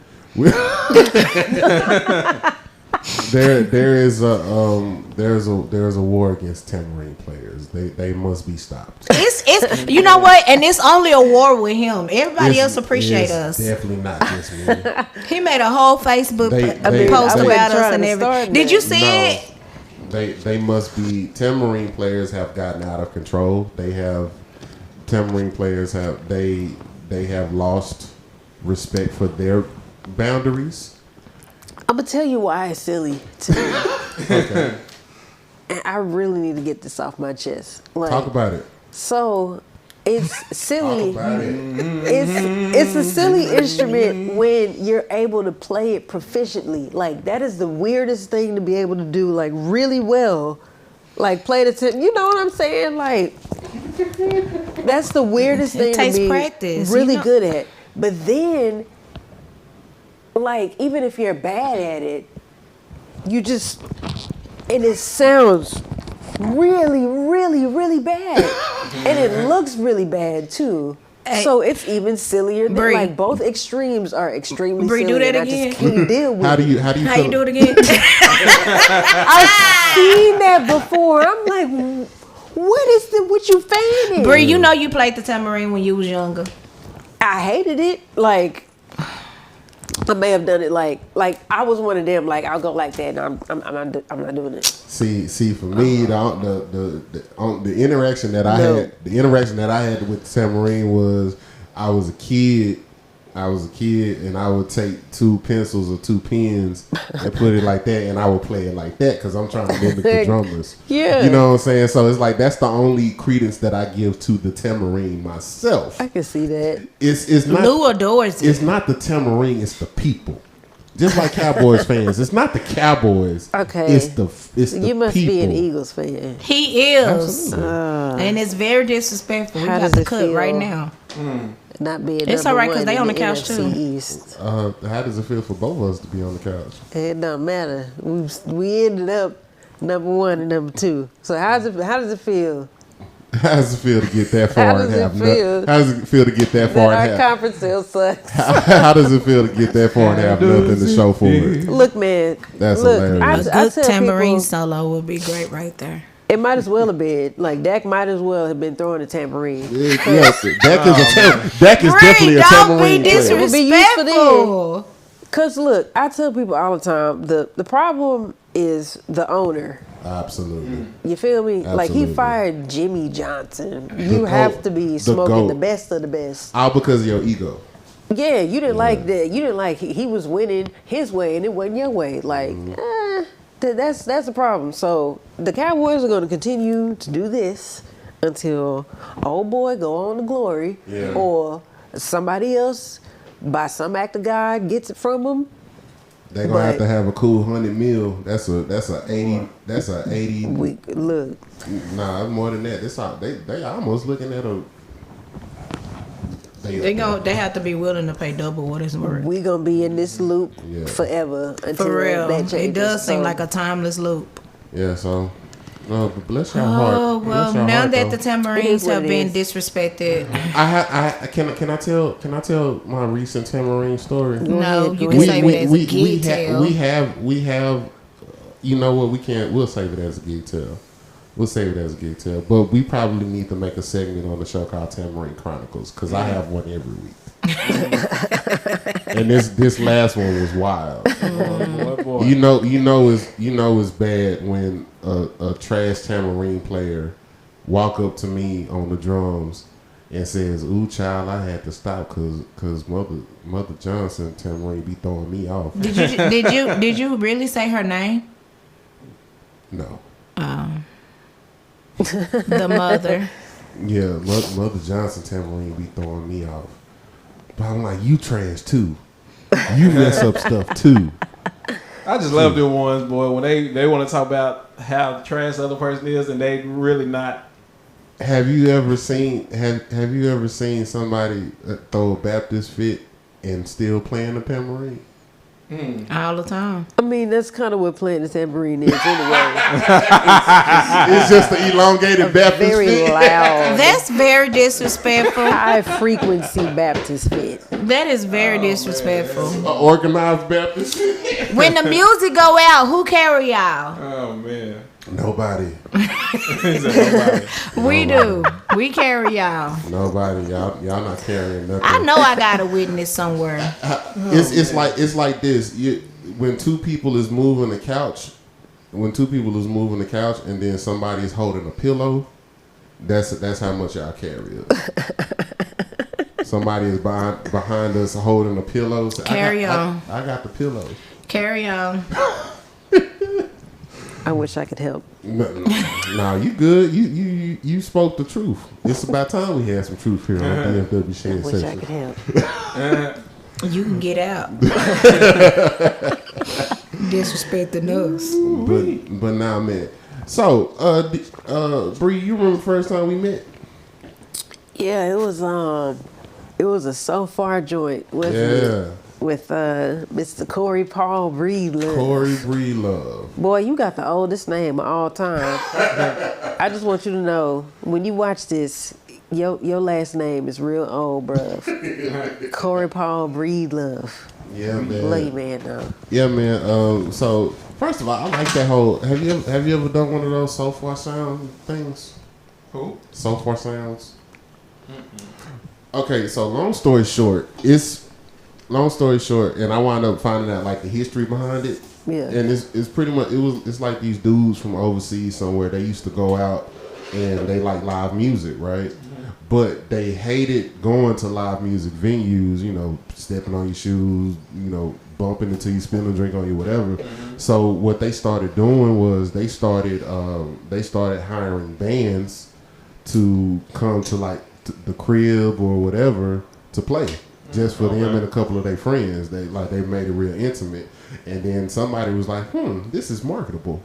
You know, so then they wound up doing that, and then they just took that. So whenever y'all, you know, see the So Far Sounds thing and how it's like real small, real intimate, man, you got like, whether it's people sitting on the couch, people sitting on the floor, Indian style. It's like, you know, it's stuff like that.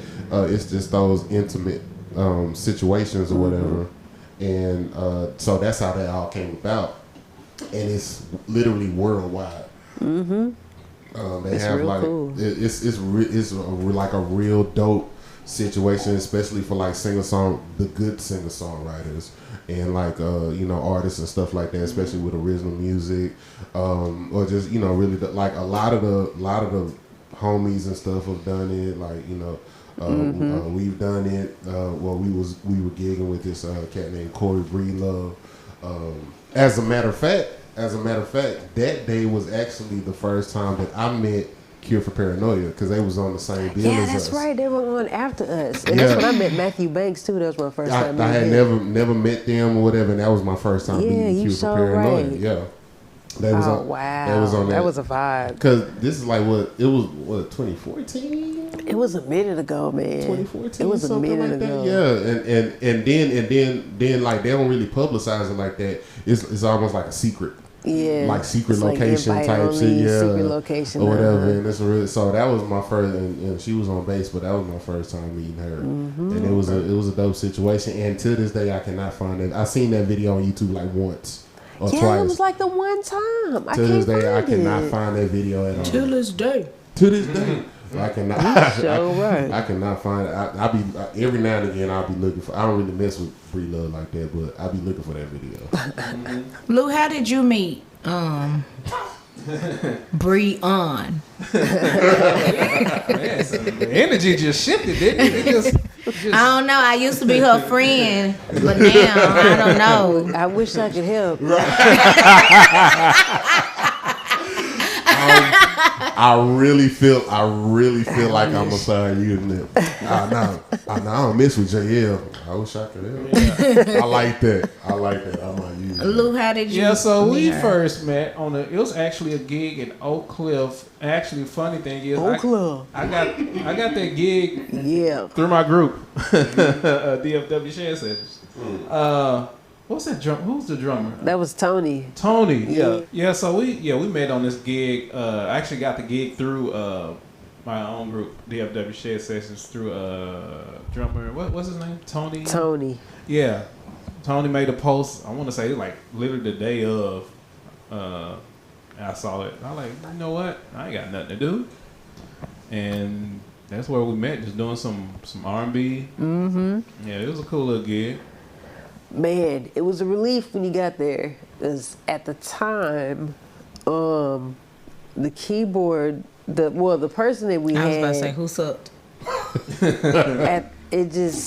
they could play, but they could only play gospel. It was Well, that's Lou.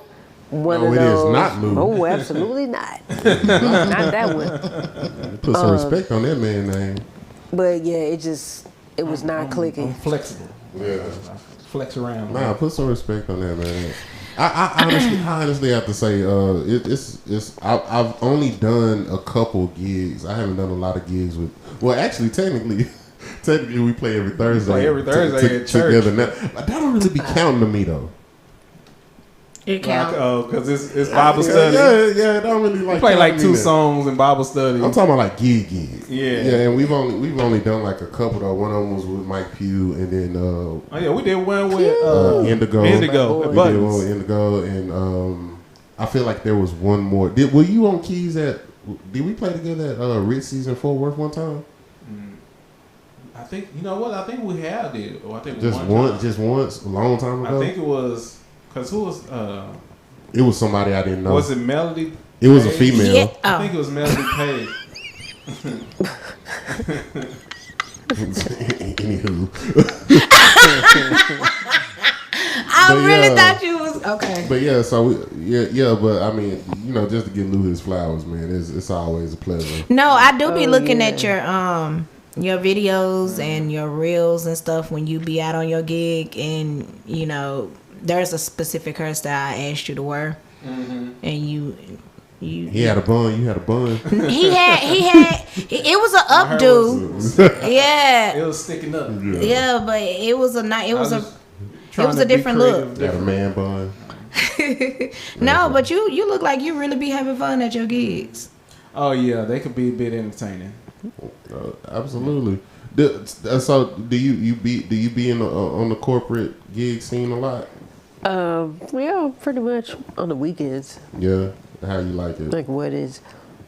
It's a job. It's a job. Yeah. Because a Every lot. musician say that it's a job. Man, listen. Especially when it come to like when you're doing like corporate-esque stuff, and you're not doing like your own stuff, your own music in your own way, and this and it's like somebody else running it. It's a big difference, man. I was about to ask, when does it not become a job?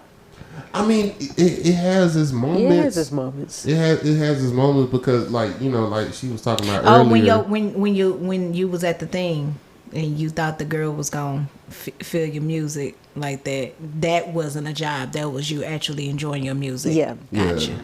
But then sometimes it gets to it's those situations where you figured out, you know, like you were saying earlier, going back to when you get reminded of why we do what we do, and then you know, you could be feeling a way about it and everything, and then you wind up saying, "Yo, I helped somebody," Yep. and it's like, "Oh, okay, well, all right, cool. It was cool today. I did I did what I was supposed to do." Yep. You know what I'm saying? So you have those moments. Funk Your Feelings, we just did this gig, and we have this.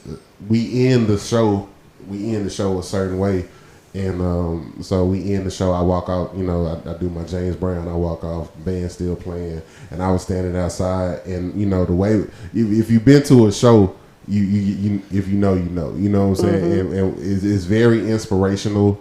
It ain't churchy, but it's very inspirational. Yeah. And it's even to the and I don't know what it is about this medley that we play, but we play it and it just get to you. It get to you, you know what I'm saying? And then so shoot, half the time the band got to hold back tears just cause. Yeah. And it's every single time. So we did that. I walked off. I went outside, you know, just gathering myself for a little bit. It wasn't supposed to be funny, but this white lady white lady, she just walked out crying. She just walked out crying. I was like, and then I saw that, I was like, yo, get her, Lord. Get her. Yep. For sure. Get her, Lord. But yeah, man. So yeah, when those moments happen, then no, it's not a job. It's the extra stuff behind it.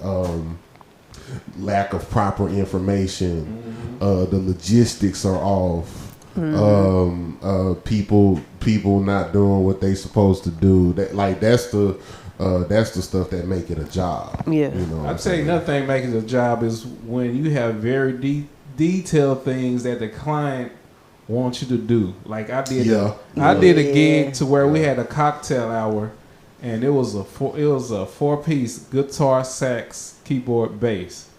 We find out that they wanted us in 3 different sections. So it was one section where it was just a saxophone player.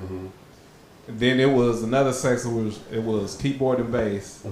Then another section where it was a guitar player, all in separate areas, and had to play like a whole hour, like saxophone player just playing with nobody backing them up by himself. So y'all that's all the way they playing, want it. Y'all all just playing different things. Yeah, it's like because like I have a client arrangement. I know what you mean. I have a very weird imagination. So it's like I imagine going to Costco and you have just the people with the samples. So pretty it's much. So it's like you're just walking around and it's like, oh, sex. I'll take some. Yeah. Oh, guitar. Like that. That's how I look at it. I've never been in that And then you got a situation. plate full of stuff. Let me put the sax and the guitar together. Now the good thing about this gig was that's all we had to do for that gig, and we was done for the That's what's up. done for the night. And that was a flight gig. That was in Lake Tahoe. Oh, So wow. like the horn player, but he just had to play the whole time. Then like he said, like when I want to take a breath, people just keep playing. Wow. Like my face, I'm about to run. I'm about to die. and so now you know what sucks about that is because with that company y'all can't take tips, right? Well, actually, we can. Y'all can, Yeah. So, but y'all got to. but the thing is, we got to take the tips through the pay. Supposedly, that's the policies that. Yeah. The tip goes to the lead, and then the lead turns it in, and then the pay. When we get the pay, we get the tips in the pay. So did y'all get Instead tips? of- Did y'all get tips from that? That gig, That day? Do you remember? I don't think we did. I can't remember though. That'd was be a like great. over a year I was ago. just saying that'd be a great situation to have a tip bucket right there at your station. Yeah. You know what I'm saying? Just- Now I will say this: there was a time where we did a gig, and it was so funny. The lead had just finished talking. I want to say it was the client. The client came to me. Oh, y'all guys are so great. Handed me $200 cash. I was love basically those the tip. gigs. Yeah. But I like that's supposed to be amongst the band. I'm like, why did she hand me the tip? She was just talking to the lead. So I like, you know what? I'm gonna give this to somebody else because I don't want to have any parts of people, especially general public, they automatically think that the keyboard player runs shit. Yep. Yeah. Yep. Man, people come to me all the They time automatic- trying to request songs. I'm It's like, and I point right automatic. to the single. It's automatic because Yeah. y'all. I mean, you know, keyboard. Y'all have one of the more imperative jobs. So you know, I mean, you're not the drums, but you're close. Yeah. Yep. You know what I'm saying? But hey, listen. We're gonna go ahead and keep it moving and get on to these segments, man. Bree, Yes, sir. we got 3 recurring segments that we do on DFW Shed Sessions, and I just want to just pick your brain a little bit, you know. So the first one, we're gonna call this the top 5. Okay. Top 5, man. What are your top 5 places to eat after a gig? Ooh. Let's see. Cafe Brazil, Okay, Cafe Yes. Brazil, Buzz Brews. Buzz Brews. If it's open, Tacos y Mas. Okay, If it's open. That's 3. 4. $7-Eleven really? or Racetrack. Man. Yeah, shoot, don't sleep. What you getting from 7-Eleven? A pizza Okay, It's the taquitos for me. or those Racetrack taquitos, goated, straight up. 5.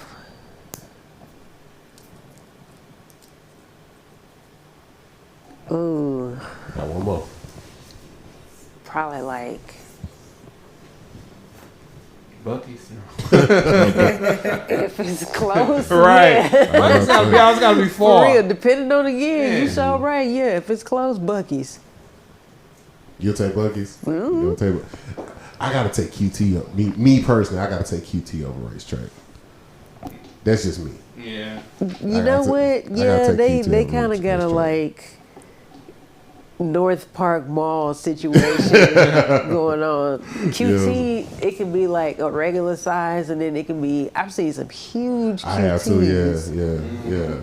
Yeah. I'll give you that Yeah. one. Yeah, that's just me. But I get what you're saying. Okay, all right, man. So that was your top 5. All right, so moving on to the next segment. This next one is called "Playing in the Wrong Key." Now, this is kind of how we talk about our pet peeves in the industry, and you know, with what we do.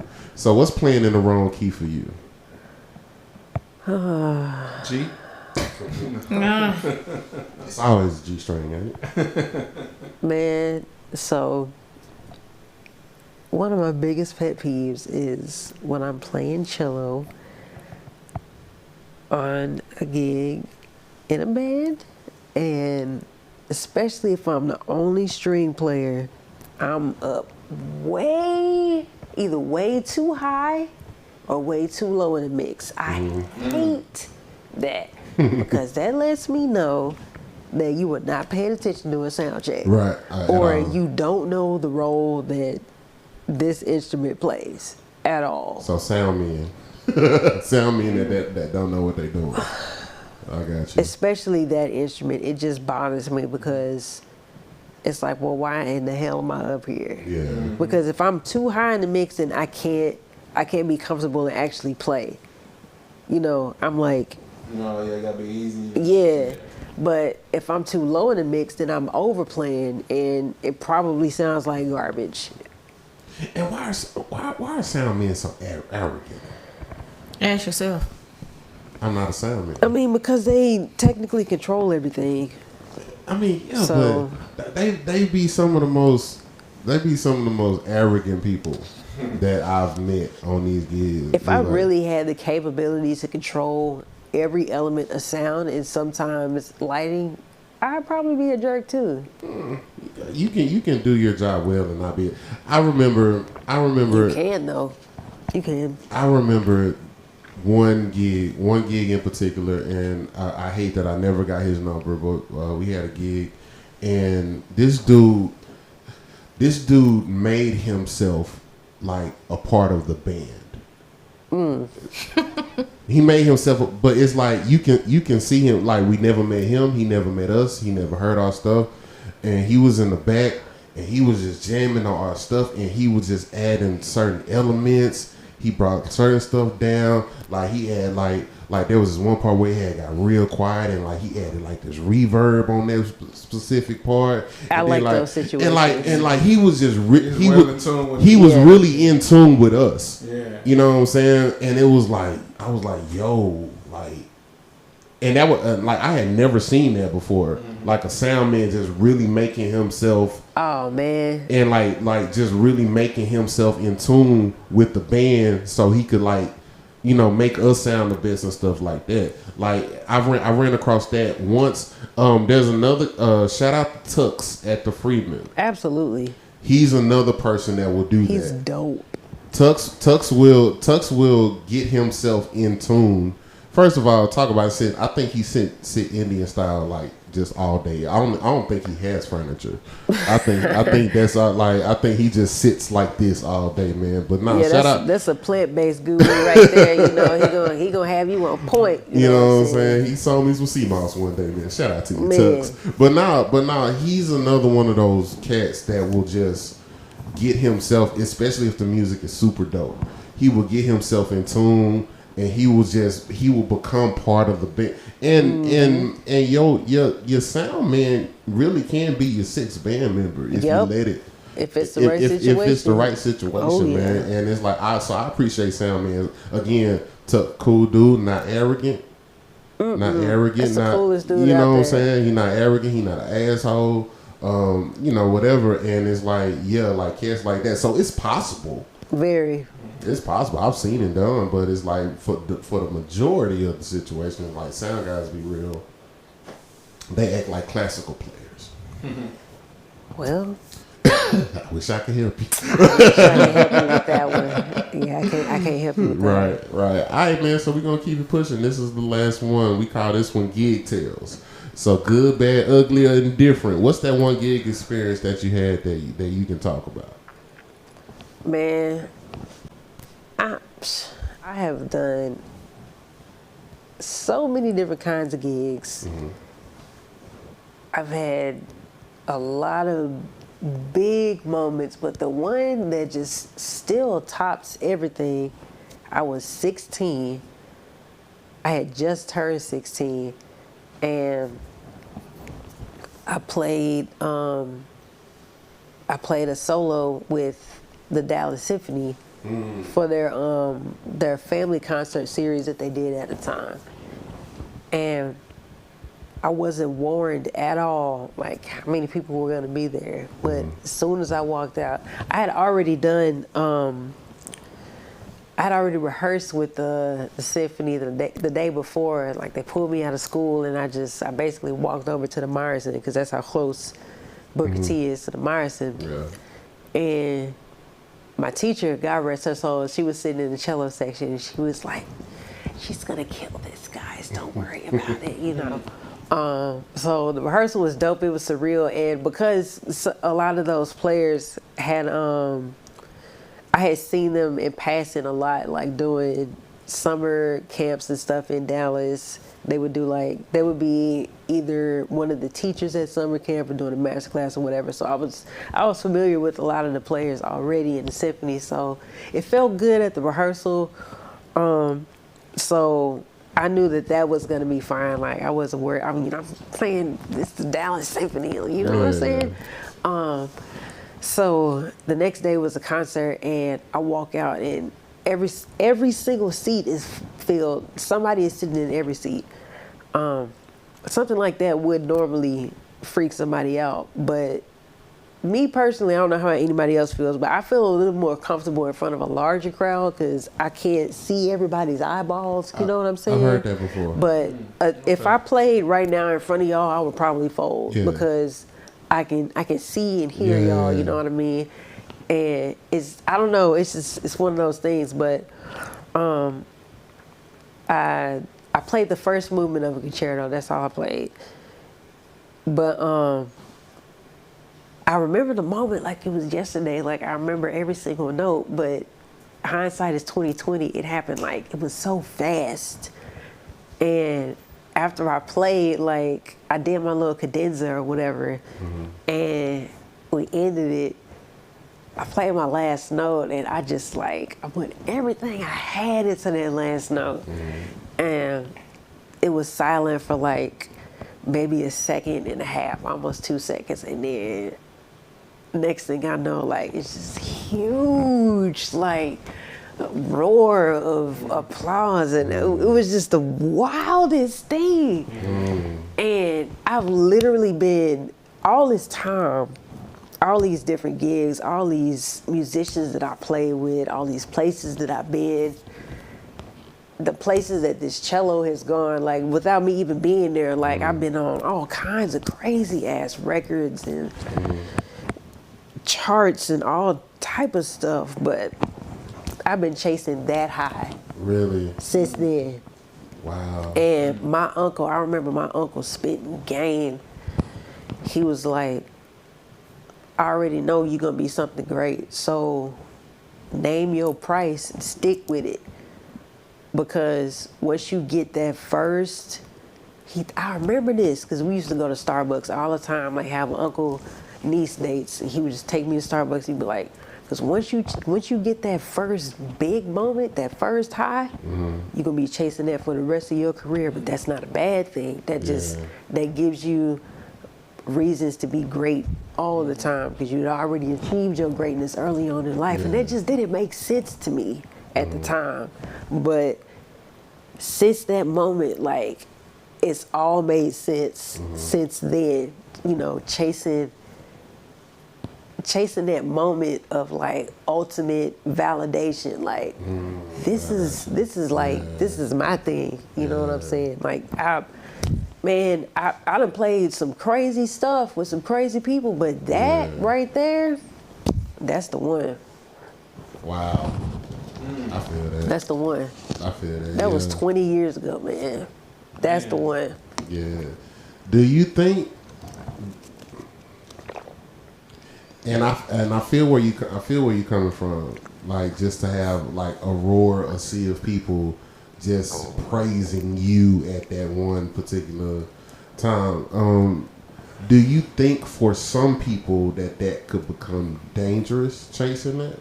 Absolutely, because some people don't do it for the right reasons. Like I didn't really care for anybody praising me. It's that, well, I wasn't talking about like you. Well, no. But, I get what you're saying, but some people have that mindset though. You know what I mean? Some people have that intention, like I want to do this for the recognition. And you know, if that's your thing, that's cool. But me, nah. Like that connection of the music being really a universal language. Like you can relate to somebody that believes in everything the total opposite that you do, but y'all have that one strong thing in common. Like being in this classical world, I told you I graduated from Interlochen Arts Academy in Michigan, and it's kind of like Arts Magnet, but more on like an international type of. So I had classmates from South Africa and Canada and Macedonia and like all over the world. And even before then, you know, doing summer camps and stuff, you would meet people from all over the world. Like some people that don't speak English, never been to America, and you're like a kid, you're a baby, but we can interpret this Brahms quintet the same way. Like this dude that wrote this in the 1800s, you know what I'm saying? But we can come together and not even understand what each other is saying, but connect on this level. But you know, that's why I do it. But that, of course, that could be dangerous in the wrong hands. You know, certain powers don't belong in everybody's hands. You know what I mean? Man, I feel that. That's why I feel that though. It's funny because I was gonna ask you for your top 5. I was thinking about asking you what's your top 5 symphony orchestras or whatever, but I could go on for days about that one. Oh, so yeah, but I feel like I wasn't gonna be too obvious. But that's what's up, man. Real quick, and we got to get ready to wrap it up in a little bit. But we got to talk about now. I want to know if I'm pronouncing this right. Is it called Bosco? Bosco? Bosco. Bosco? Mm-hmm. All right, let's talk about Bosco. What is Bosco for the people who don't know? That is a movie that is premiering on Peacock on February 2nd. It's about Jamarcus, don't kill me. It's about a dude that was locked up for something that he didn't do, basically. Vivica Fox is playing the mom, and I don't remember the name of the main actor, but that's Bosco, and Tyrese is in the movie, and some other people. But Jamarcus, shout out to the homie, Jamarcus Bridges out here being the GOAT, doing crazy stuff. He was just on the Tiny Desk with Black Odyssey. But he scored the movie. And he was in town, and he hit me. He was like, I don't remember how far in advance it was, but he was like, hey, can you lay some cello down? And I was like, yeah, I can, sure.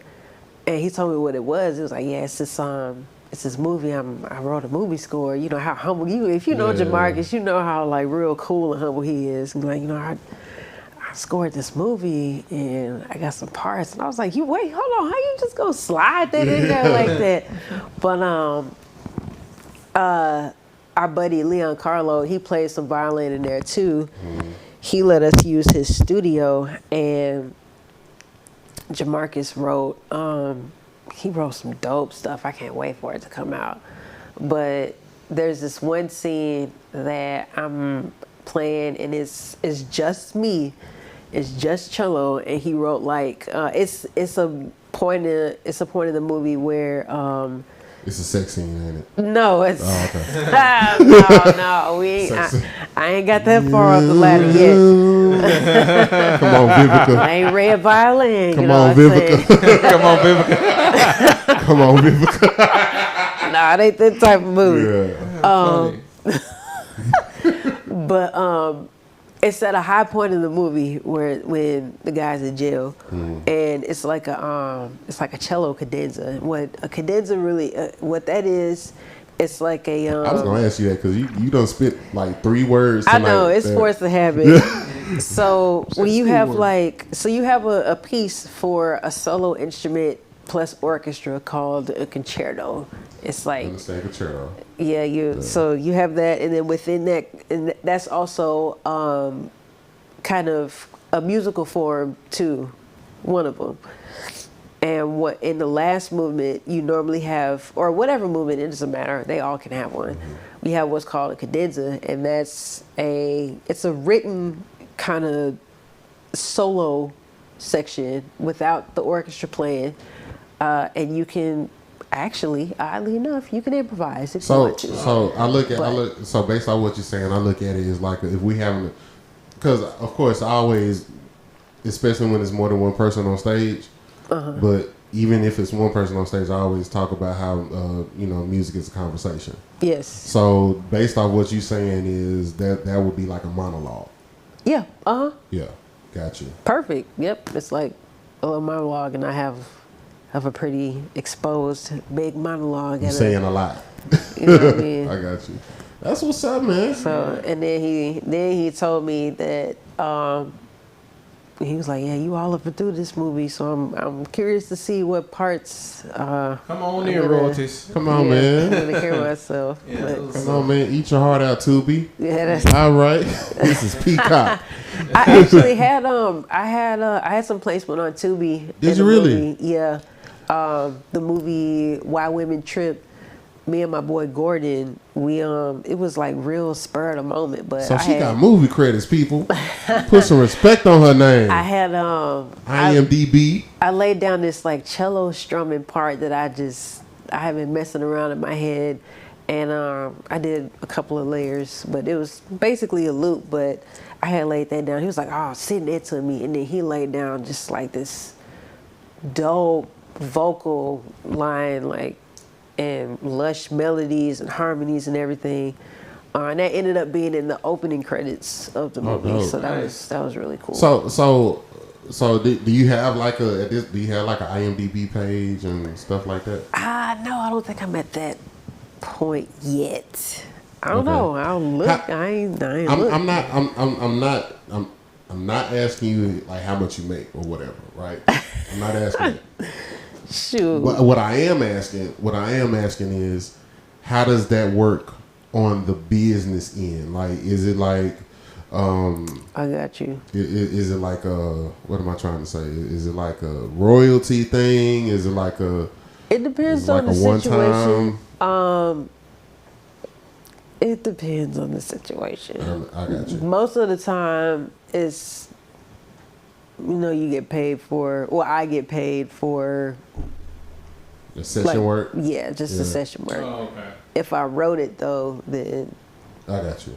It'll be in the split, but it also depends on the split too. Like if they want to give you performance credit or whatever. But the royalties that's a goal this year. I want some more. I want some more of that split sheet. Hey, listen. Placement, but I want my name on it. Yeah. You know what I mean?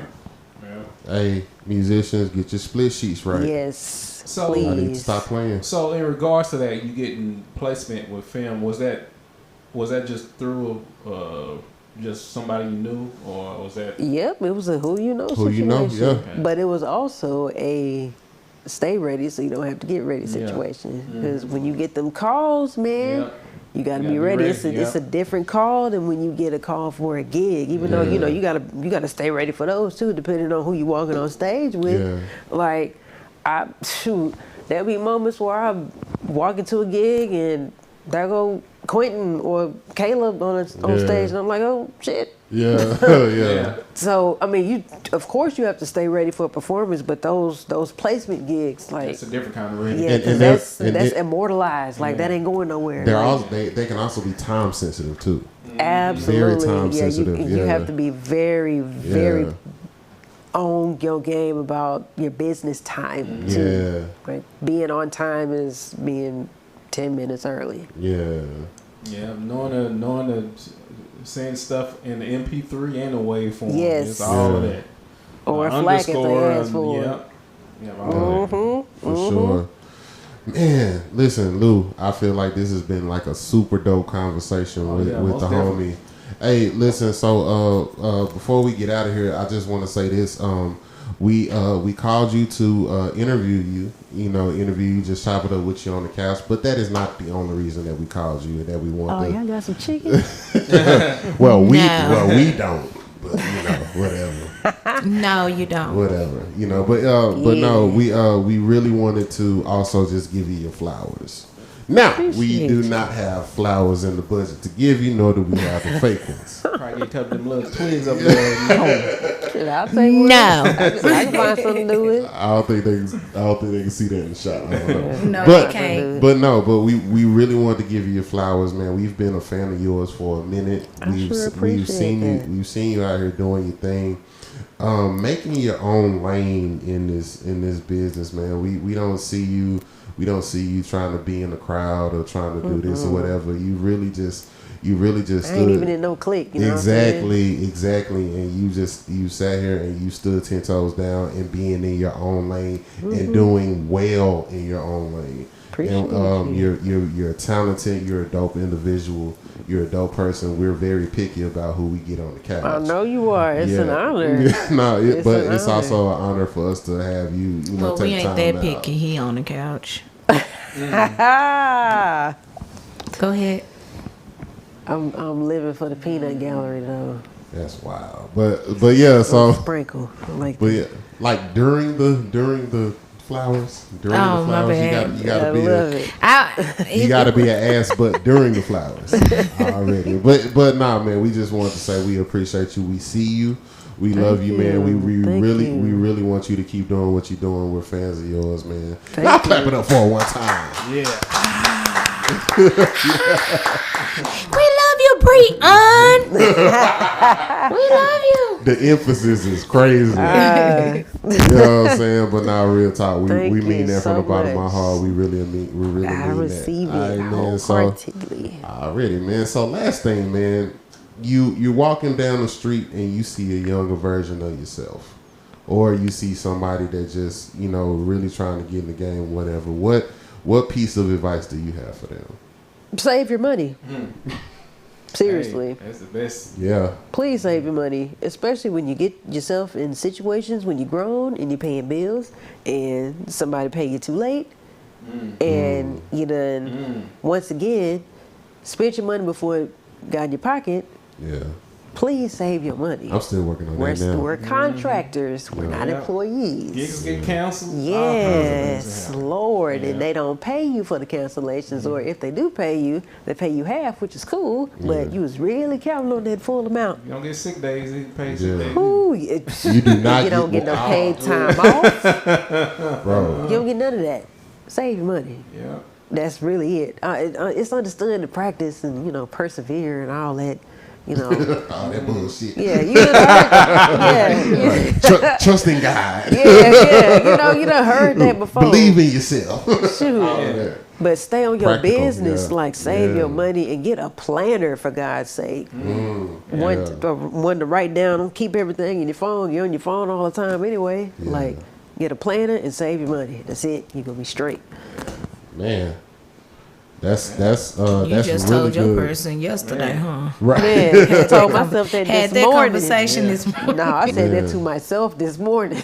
Save your listen. money and get a planner, fool. Nah, that's something. And me being transparent, that's something that I got this gig. I got this gig this week. I got this. Okay. Yeah. I got 3 gigs this I do that weekend. every week, boy. I got 3 I'm gigs. telling you. I got 3 gigs this weekend, so I can go ahead and spend that real quick. Yeah. Yeah. That's something that Something about expenses, all kinds of stuff. Man. And then bam, flat tire. Yep. You know what I'm saying? So, Thank you. So yeah, no, that's definitely sound advice, man. Lou, what you got? Man, I gotta go home, man. I'm tired. It's been a great doozy tonight, boy. I tell you. Great doozy. great doozy. Okay, great doozy. Great Got you. doozy. That's what I you was meant about to say, I don't know what a gate great doozy is. Well, it means happy. Right on. Gate great. Oh, he thought I said gay. Oh, you thought I thought he said, gay? yeah, I was about to say it means happy. Great. Oh, I thought he said He thought I said gates. gate great. That's what I thought he said. Who enunciate Wow, people? Enunciate is what you meant to say. Screw you. Brianne. Oh, I can't. What she say? I can't help you.